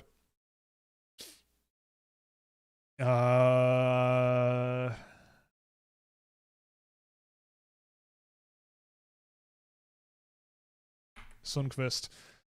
Kostov over Gromikov. Duguay or Langvard. We'll go Duguay. Duguay, Trottier, Duguay.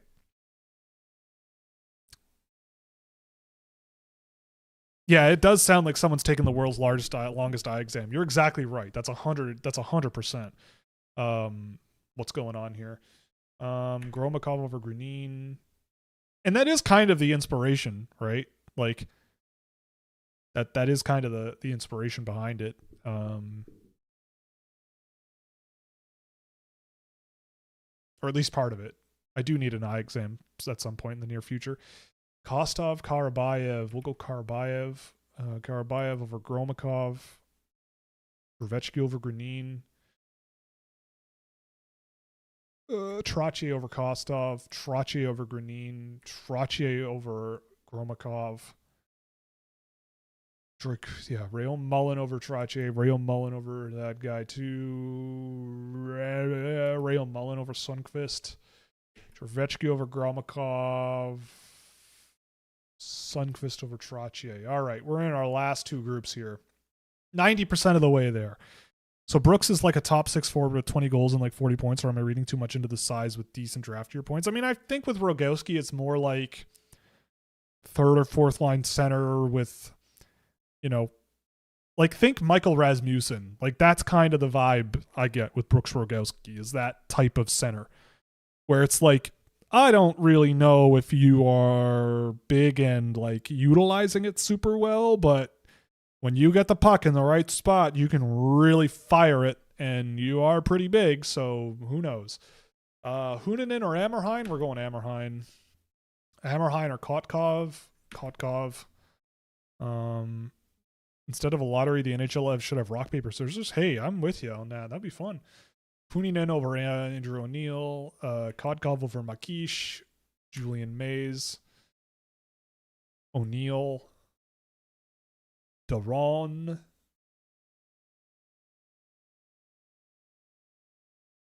Kotkov. Makish. Sheklislamov. Okay, so Sheklislamov is probably going to be winning a lot of these. Ligitsakos. Daron. I mean, at this point, like, who cares? It's like whatever. Yeah, like a few of these guys I'm watching and I'm like, all right, I might need to pull these guys off the list and call it a day. Daron or Ligitsakos. Daron. And these are all watch list guys at this point. I have to point that out as well. Best morning pastry? Well, if only there was a tool to put a bunch of pastries in and order them and select which ones you like the most. O'Neill or Daron? I don't like that answer. Beck Sultan Makish. Ammerhein over Mays. We'll go Ligitsakos. Ammerhein Williams. Ammerhein. Kotkov Ligitsakos. Kotkov, I suppose. Sheklislamov over Hunanen. Andrew O'Neill, I guess. Ammerhein, sure. I want Ammerhein to be good. Yeah, he's a fun one. When he chooses to be. Daron or Huninen. Shakli Islamov, Huninen. S tier dessert pies. Oh, right. I mean, best morning pastry. I like an apple turnover. If we're talking like sugary breakfast pastry. Like, yeah, like an apple turnover from a bakery. Can't really go wrong with that. I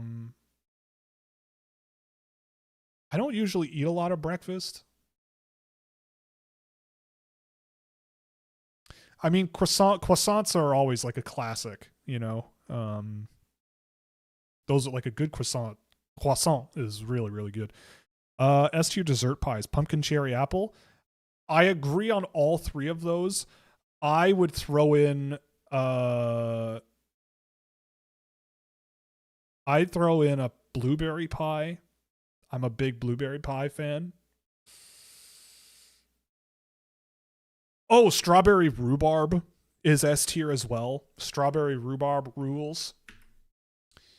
Daron or Maze, Daron, Shaklislamov, Kotkov, Shaklislamov, O'Neill or Shaklislamov. O'Neill. He tries, man. Yeah, croissant with a little butter on the inside. Honestly, I don't even like if I don't know. I'm a believer in paying for quality, and a good croissant doesn't need any butter, man. I don't judge. If you put butter on your croissants, go nuts. You know, I'm not judging you. It's just a personal preference. I will say, I think you're walking a fine line with butter on a croissant that already exists, right? Like you're walking a fine line, I think, between of your butter volume. Not like you shouldn't eat so much butter, but it's like, for me, you cross a Rubicon that you can't come back from when you put too much butter on something. Shaklislamov or Ammerhein? I'll go Shaklislamov. Jan Daron or Cooper Williams? We'll go Cooper Williams. Huninen or Maze? Huninen. O'Neill or Buxelton Makish. The thing about Andrew O'Neill is I just love his grind. Like, he's just a grindy, energetic guy that gives him value to me. A good Danish is really good in the morning. Yeah, true. A peach Danish, that's very true.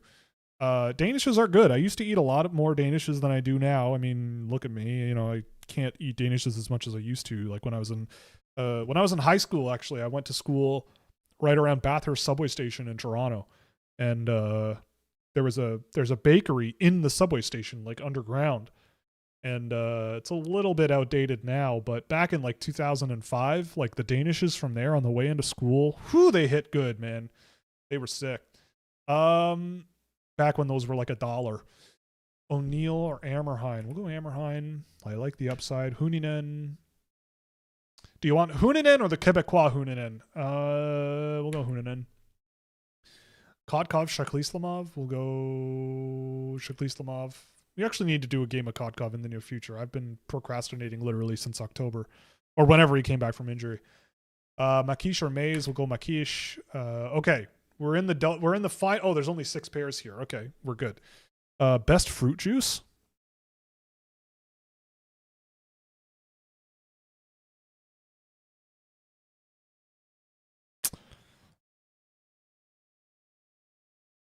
Best fruit juice.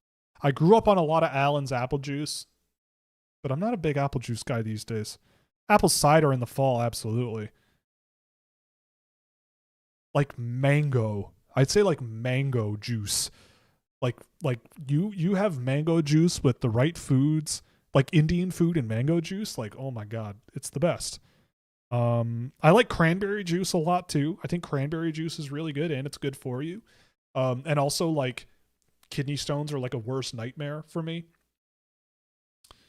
Oh, grape. Yep, grape juice. That's a good one. Yep, apple mango juice. That's a very good choice as well.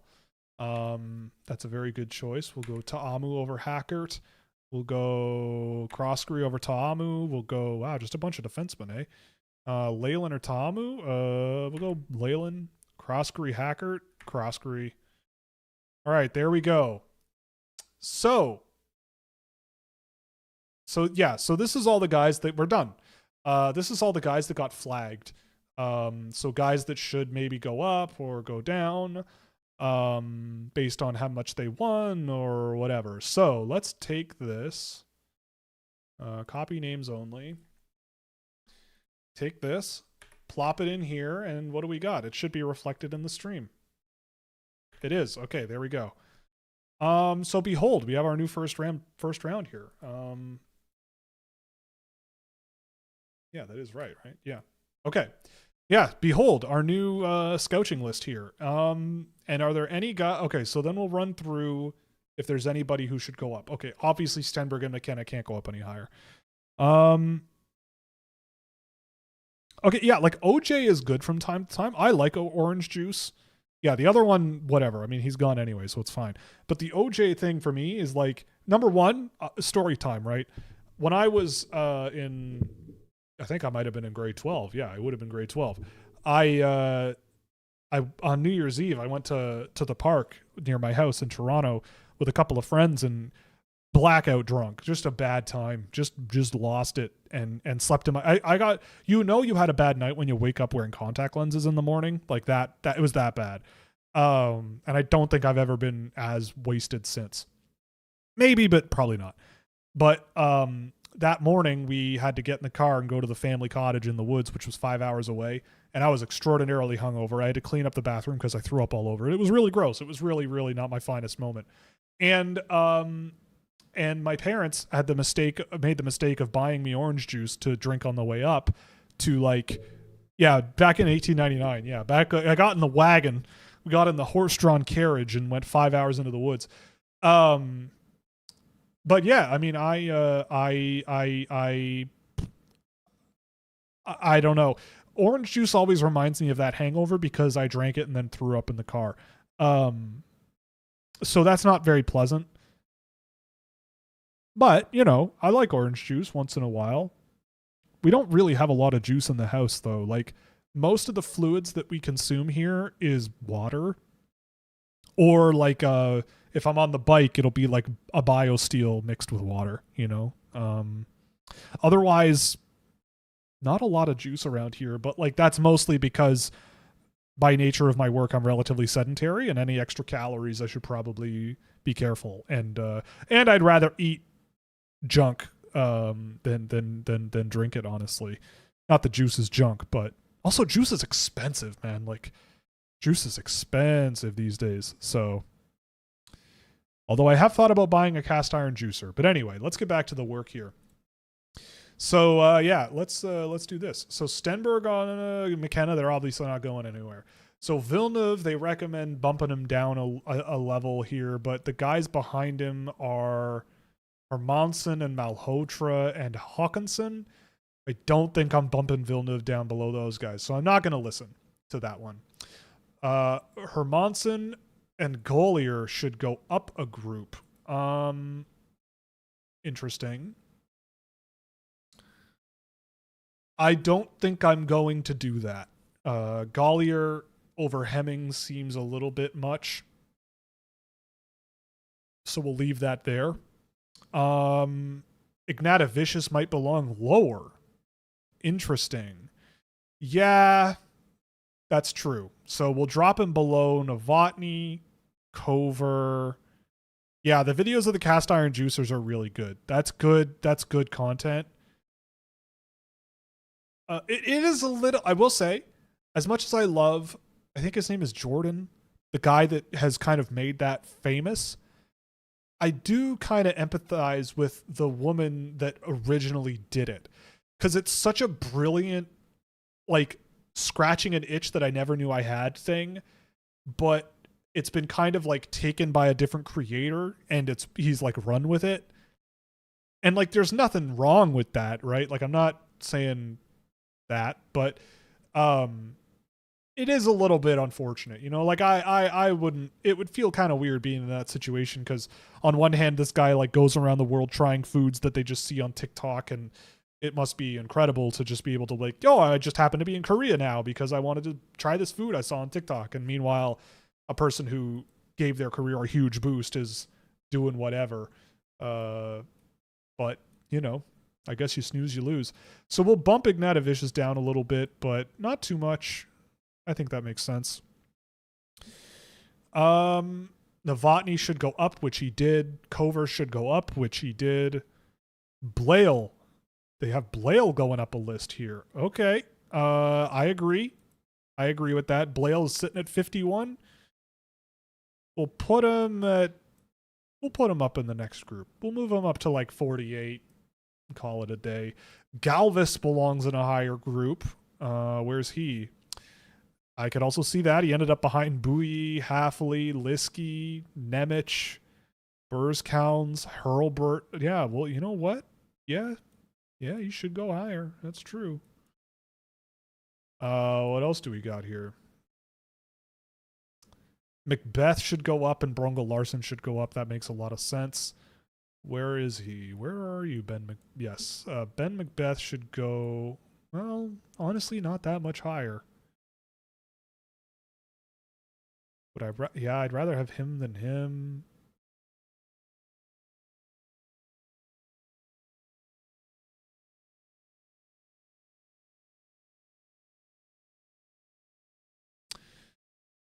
Okay. Yep, there's that too. I guess it would also be nice if I just did this. Oh. My web browser crashed and I'm rebooting it. All right. We're still going though. We're still alive. Okay, 2026. This goes here. Nope, that's not right. Okay.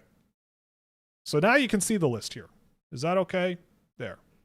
You can see the list. The whole thing. But I am going to be back and forth.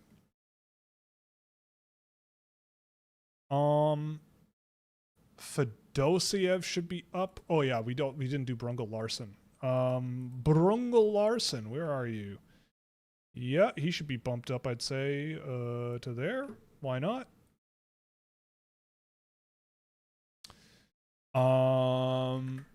Then we've got Fedosiev, Rummel, and Rail Mullen.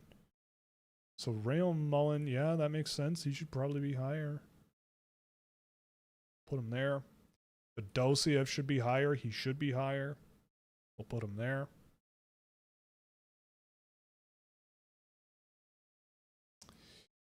And there's that done. And then this is behind the scenes here, eh? Sundqvist up a level, really? Maybe a little bit.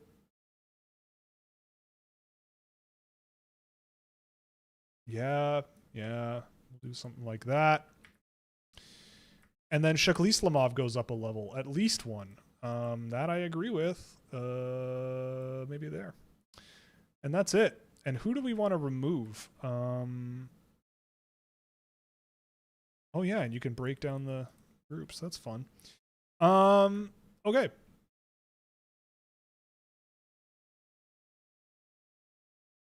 Give your ranking a title. Oh, right. I got to sign into my account here. Scouching live 03/02/26. I won't do that publicly. Okay. Well, that was fun. Let's see here. There, we're back. Yeah, that was a good time. Right, there are players that we should probably remove. Let's do that.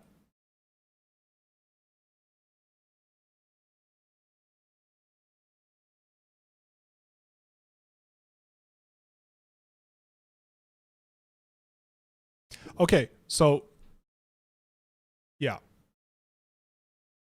If you want to use this, I would also recommend, if you want to sign in and save and share your rankings, I will edit the application before I go to bed tonight, because the sign in thing isn't on the front page. It should be. I don't know why it's not.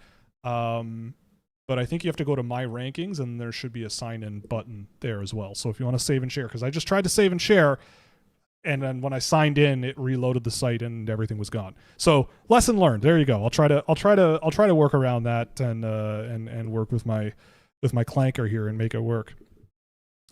No, it unfortunately did not recommend dropping Preston off my list entirely. Is the KHL better than the SHL? No. What do you think about Andrew Crystal? Is he a legit top 6? He is either a top 6 forward in the NHL or he's going to score the most points you've ever seen in an AHL career. There's no in between. I think it's possible, but I'm not going to bet on it. I would love it, though. It would be awesome. Don't get me wrong. I'd love to see that. It would be sick. Thoughts on Cooper Simpson's season so far? He's been good. He is a very, very skilled player. He's a lot of fun to watch. He's a good time. What game, video game or hockey you watched made you crash out? Oof. Well, we've talked about Pokemon Gold on this show before. Whitney's Mill Tank. That one was crash out worthy. Shadows of the Empire, the Nintendo 64 Star Wars game. That one it's hard. Like, especially for an 8-year-old like I was or whatever, 9, it's hard. Man, that game is hard. What else do we got?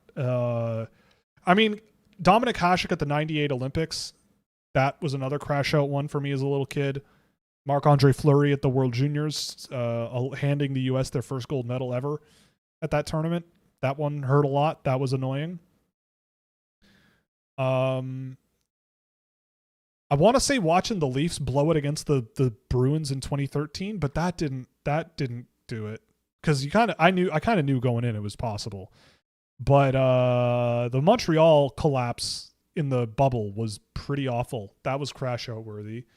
Also watching Dallas score a Stanley Cup winning goal with a foot in the crease when that was illegal at the time, that was pretty crash out worthy, especially because I wanted to see Dominic Hasek win a Stanley Cup. So I crash out enough. The video games, though, there is definitely... I mean, I crash out playing Fortnite a lot. Like, you'd be surprised. I'm usually pretty calm, but pretty wild.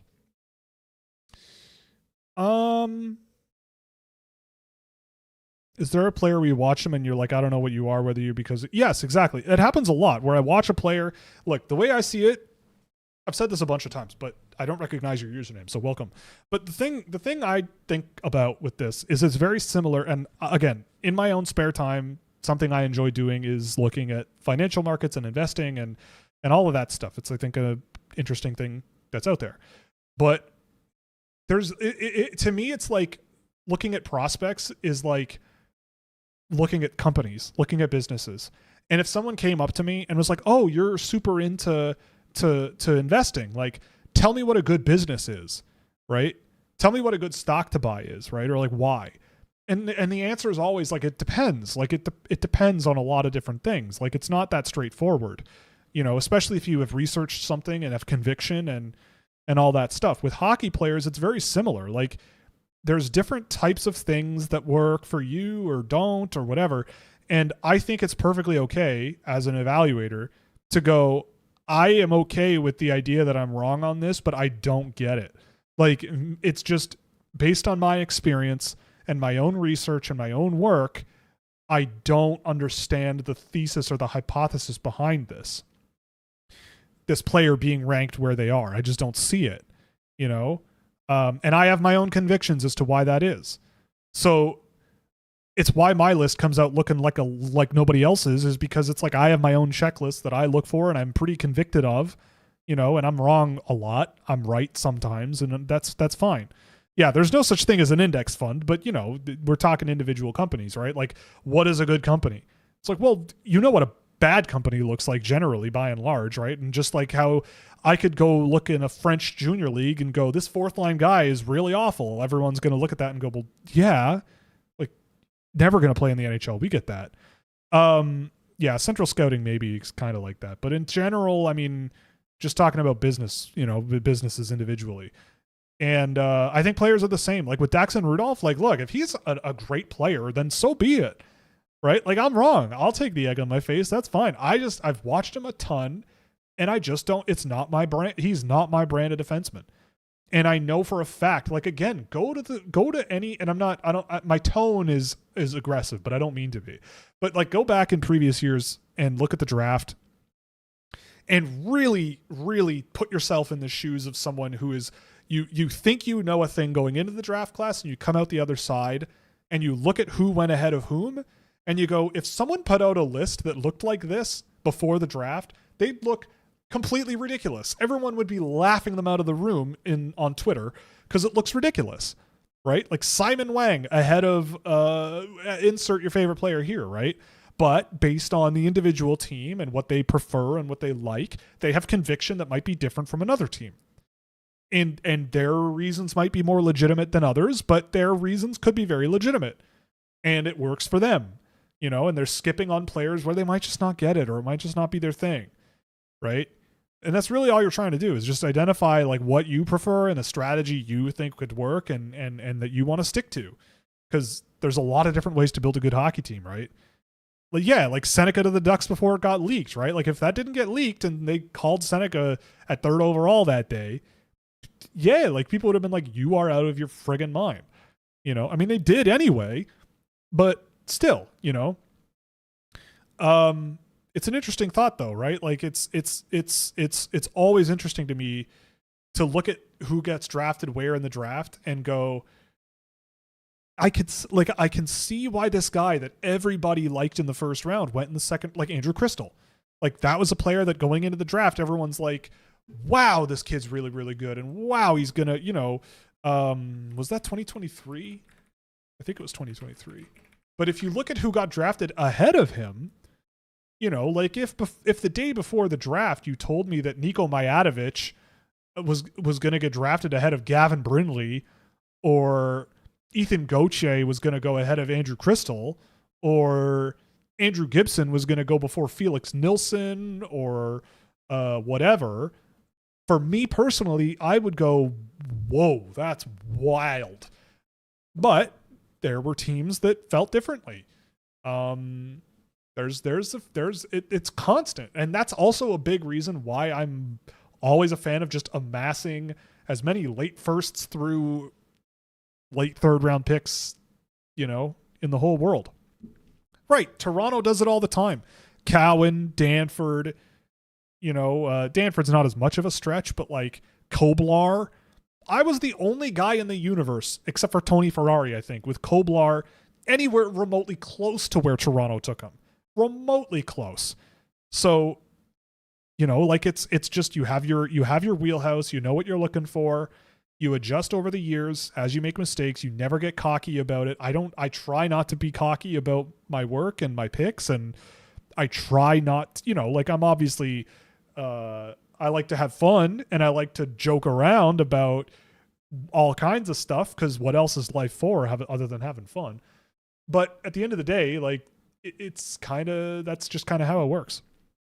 At least for me, you know, like I think that I think it's a fool's errand if you genuinely believe that there is a gospel and everybody's just trying to find that gospel of this guy's better than this guy, better than this guy, better than this guy, and nail it all the way down your list. I just think if that's your goal, I think you're not doing it right, or you're doing a fool's errand, you know, and there's much less taxing and easier ways to go about thinking about this kind of stuff that makes a lot more sense to me.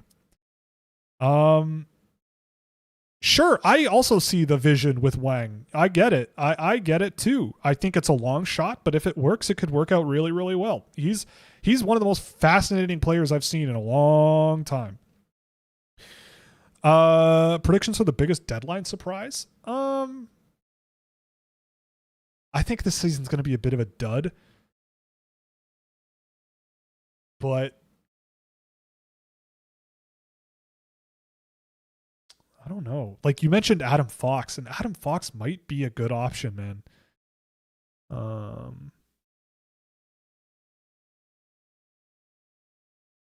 don't know. But that would be pretty nuts and ironic, because, you know, he wanted to go to the Rangers all those years ago. How would you fix the intermissions of NHL games to make them more watchable? I mean, so much of television comes down to the personalities that are on it, right?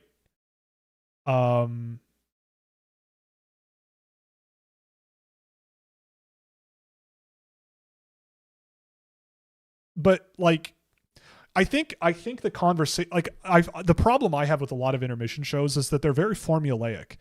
Like the breakdowns of the game and everything like that are very, very cliched and formulaic a lot of the time. And I would much rather, like, I really liked having Derek Lalonde on the TV there for a while in the playoffs that one year, because he was breaking plays down and doing it from a coach's perspective, and I thought he was pretty good at it. I don't know. I just think it's just too simple. Like it's too basic. I think TSN did it in a fun way with like the quiz, and they still do that. But again, like, I just find the actual analysis and the personalities very sort of, at least in Canada, very formulaic and basic and safe and dependable, and it's just not too exciting, I think a lot of it comes down to the personalities that are doing the talking. But I also am biased because I am doing my own thing on my own media platform and having fun. After the nice talk after he got drafted, kind of hard for you to be cocky. Well, look, let me tell you something. Look at some of the calls that other people have made that don't have a show twice a week.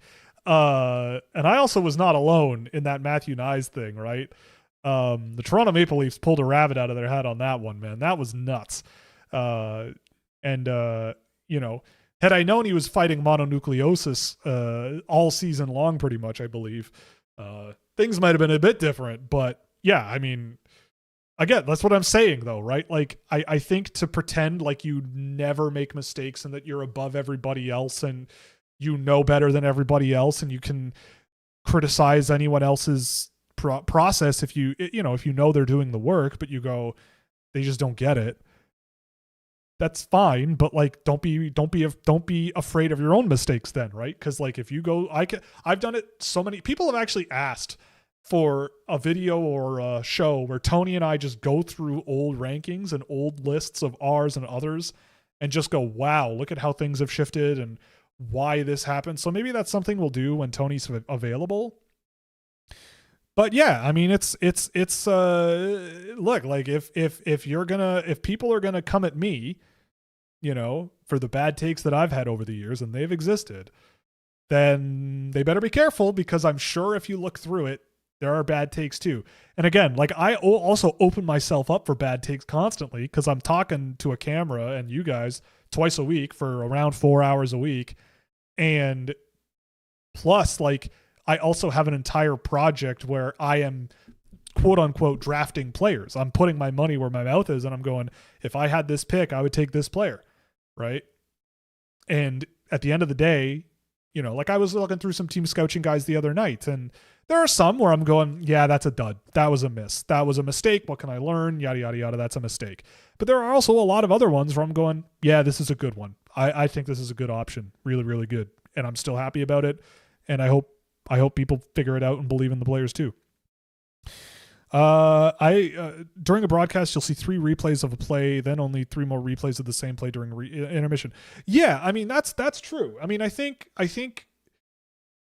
it's also really hard too, because you have to catch stuff to talk about as the game is going on, but that's your job, right? I think I would have a method of how I would do it if I were working an intermission show for TV. Like, I definitely would just have a notebook or notepad and just be jotting things down at timestamps. Like, I mean, I do that when I go to games anyway, because then I can be like, all right, I need the replay guys or the replay people to fetch clip X, clip Y, and clip Z. Who'd I take in the Nyes spot? Simon Robertson, the Swedish kid, who did not work out. That was one of those that was a mistake. But I mean, at the end of the second round, everybody was making mistakes. I'm pretty sure in that draft class, realistically speaking, outside of Matthew Nyes, nobody has really blown up since. I don't think. At least, like, nobody that reasonably could have been expected at the time, right? Like, let's take a look. That was 2021, I believe, right? I believe it was 2021. Like Matthew Nyes Matthew Nyes is already the sixth most productive player in that entire draft class. Like Nyes has a much better points per game rate than Kent Johnson, Cole Sillinger, Matthew Coronado, even Logan Stankoven. Like Nyes was a brilliant pick. Like that was an incredible pick. I guess Jackson Blake, but I don't think I know Carolina didn't expect this quite out of Jackson Blake at all. Emil Martinson Lilleberg is literally just humongous, and I remember watching him back then and going, I don't know, like Arizona didn't even keep him, right? Yeah, like realistically speaking, not a whole lot of guys were really like, yes, you definitely want this guy over Matthew Nyes. Except maybe Giannis Moser. Like I remember liking Giannis Moser wasn't even on the board at that point. He was gone. Josh Doan, I guess. Yeah, Moser was off the board before Nyes.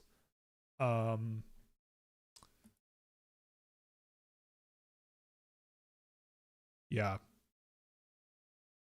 Oh, that's why it's weird. I'm looking at it backwards. The list was flipped upside down.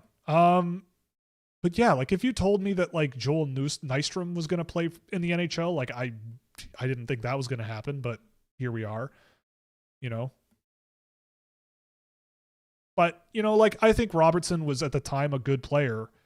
He played like 5 minutes a game for 4 straight years in the SHL, and I don't know. I thought he deserved a better fate, but then he got hurt a bunch of times. It's too bad. Yeah, Moser was still on the board. You're right. I just had it backwards.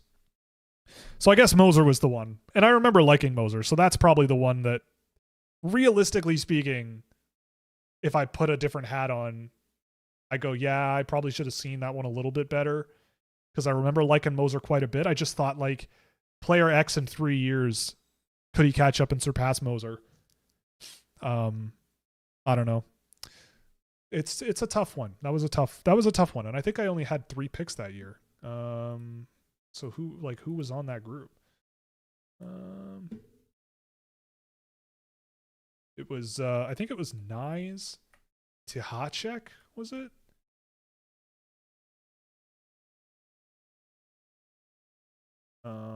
Filter by contains 2021. Yeah, it was Robertson, Tihacek, and Lucas Gustafsson, who I believe is the captain of Boston College. But Tihacek, I still like, you know, and him at 153. He went to the Olympics, you know, he must be doing something right. But I don't know. When you have a second, a fifth, and a sixth, you know, it's tricky.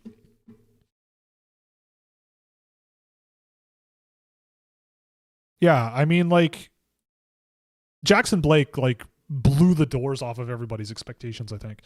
I agree the deadline could be a dud because a lot of teams don't know how to navigate the new playoff cap space rules. Yeah, that's true too. There's just, I think, a lot of, like, we're in the middle of a cycle shift, right? Like, good teams from the last 5, 6, 7 years are getting worse. And bad teams that have been rebuilding and amassing draft picks for the last 5, 6, 7 years have taken a big step this year. So there's a lot of like mushy middle now. And there's a rotation going on. So it's like, are teams that are in the middle going to buy and go for it? Or are teams lower down the poll or higher up the poll going to add and try to keep going for it? Or, you know, who are the sellers? Who are the like, it's hard to, it's a tough situation. Like, I don't really know.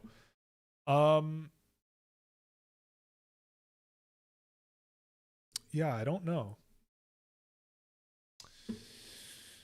How's it going? Who are the guys? Oh, Canucks money line tonight. I don't know. I'd probably bet against the Canucks.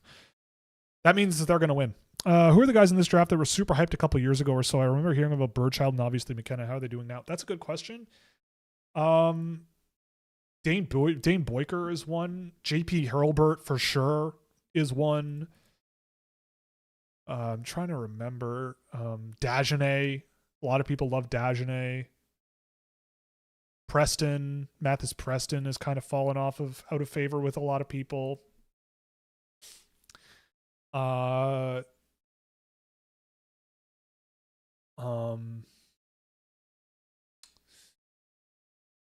there was a lot of hype about Adam Valentini, and I think he's pretty good. I think Valentini is better than his numbers would indicate, but he's a really questionable one to project.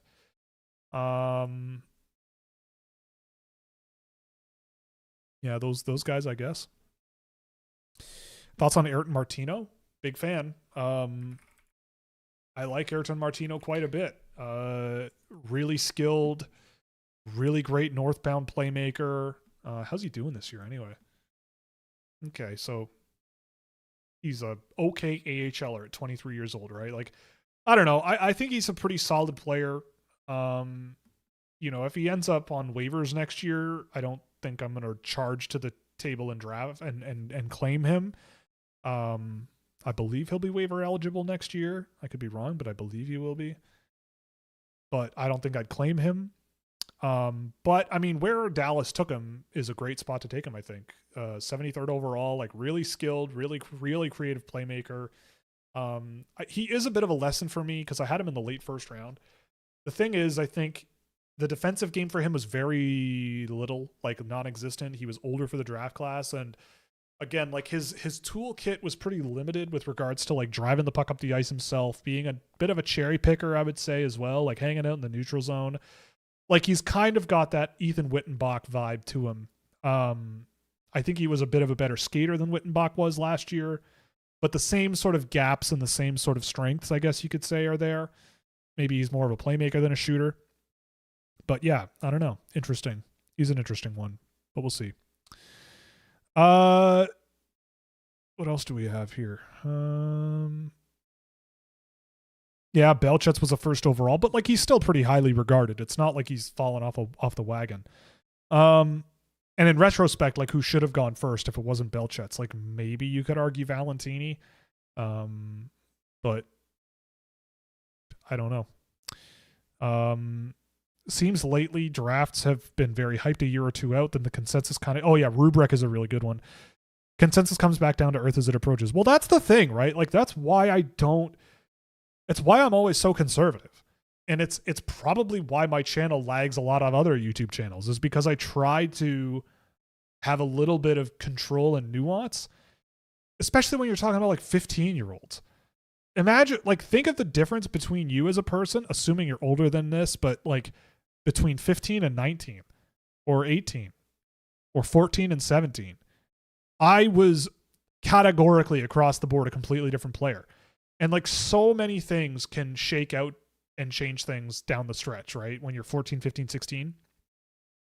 Like honestly, a big part of it could be your diet, right? Like if you're a player who you don't eat right and you find a way to score a bunch of points and you think you're invincible, and then you maybe become an OHL draft pick, you're slower than everybody and you got to catch up to everybody. It's like that gives everybody else time to catch up to you, man. Maybe you stop growing when you're 15. Unfortunately, that can be a factor. Or you start growing when you're 15. That can also be a factor. I remember when Owen Pickering was like 5'7" when he was drafted into the WHL, or 5'8" or something like that. Noah Kozik was 5'1", and now he's like 5'10", I think, 5'11". So like things change all the time. And I also think that it's also, I think, something where people need to be a little bit more careful in the media about talking about 16, 15-year-old hockey players. Because like you also set yourself up for a bias to be like think about with Gavin McKenna, right? Like I came into this year after having seen a bit of him last year going, I'm not sold on him at number 1. But because of all of the hype and all the talk and all the points and all of this and all of that, he was like, you're a moron if you don't have him at number 1. And it's like, well, like you know, there's more to the picture than this, right? Unless you're Phil Kessel. Exactly. Yeah. Phil Kessel's a little bit of a different story, but that's just one example, right? Guys might have a really awful coach who destroys their confidence and they never get it back because they're a 16-year-old teenager. And that's like what happens when you're a teenager sometimes, right? Like there's just so much that can happen that can modify things, right? That's the one thing that I think it makes me a little bit more open to the idea of making it older for guys to get drafted into the NHL. Like it just gives them more runway to grow up and evolve as people, as opposed to being 17 years old.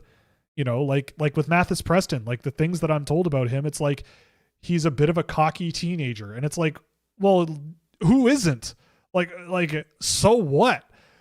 Right? Like, I don't know. Like, what do you want your really talented players to be like, like all meek? Like, I don't think so. I don't know. It depends. Yeah, I know you're not fond of these guys don't grow on trees phrase being thrown out there too early. It's not so much that it's thrown out too early. It's just that phrase is used a lot on players that are just kind of not the best. They're just big. Like, usually it's just players that are humongous and skilled, right?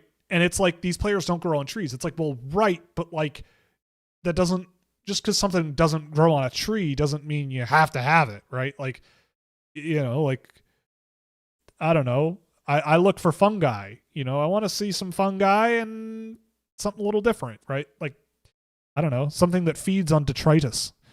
Yeah, not everybody can be Sidney Crosby, right? Like, that's the thing. For me, the NHL is extremely, extremely, extremely, extremely difficult, and it's only getting better over the years. It's only getting better. And I think a lot of leagues, by nature of the changes to the rules and everything, they're going to get worse. And the NHL is just going to get better. It makes it harder and harder and harder. So like when I don't know. I also just like don't. I'm sure I've used the phrase "don't grow on trees," but yeah, like that. I think you're referencing the tweet that I made where I couldn't help myself. I had to do it. But some of the players that don't grow on trees, so they say, where's the list that I posted?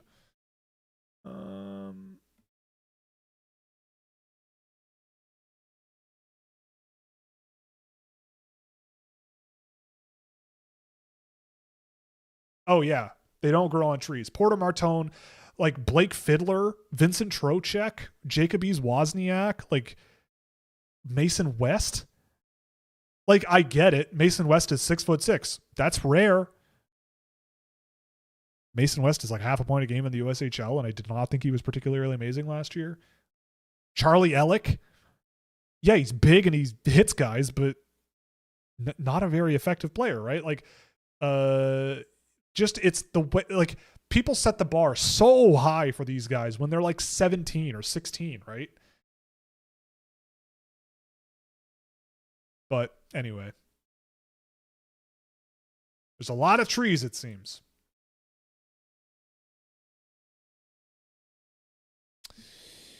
Well, I think on that note, we're going to call it a night. This was a lot of fun. I hope you enjoyed. I'm really glad you stuck around, for all of this. Yeah, Mason West does not grow on a tree. You went outside. I mean, you also, I believe you're the person who lives in Newfoundland. You don't even have that many trees. So you might not have the best sample of trees there. They call it the rock, right? And trees don't generally grow on rocks. Unless you live in Labrador, where I think there's more trees because it's like the mainland, and I don't know. You know better than me. But yeah, thanks for hanging in there with me. Again, if you want to use the Clanker Ranker, it's in the chat. I'll put it in the description box as well if you want to use it. There's also a link in there if you want to donate because of how great it is. You can do that as well. It's not the only thing I'm trying to build and put out there, so you can stay tuned for that maybe. But yeah, it's a cool tool. It helps, and if you want to make some rankings or something, or decide where to go for dinner, or decide which of your dogs or cats or children you love the most, or which of the which moon phase is your favorite, which planet is your favorite, what movie to watch, what streaming service you want to cut from your monthly expenses, your favorite Super Bowl advertisements, whatever. This is the website to do it. This is the service to do it. So do it. Yeah, West might grow on a spruce. That's true. He might. But anyway, thanks very much for joining me. This was a lot of fun. At some point, we'll do this again in the future because it's always fun to scramble the rankings. But it's a good exercise to do. Nice thing to lead into going into the month of March. And we got a game tape coming out tomorrow. Video room coming out Wednesday. And Thursday, I think we'll have another video room coming out, and then that'll be it for the week for content. Couple more weeks of video rooms. I've got 3 at least here that I want to do, probably 4. And we'll do those down below, and then we will be in Scouching report season. So it's coming fast here, and we're getting to the finish line here. I believe we're past the halfway point, right? So October, November, December, January, February. Yeah, we're past the halfway point. Very far. We're quite far past the halfway point. So hope you're all as excited as I am. And we'll see you on Friday for the trade deadline. It's going to be fun. I hope. If not, we'll just play Fortnite or something and have some fun. Thanks very much. We'll see you then. And all the best. Toodles.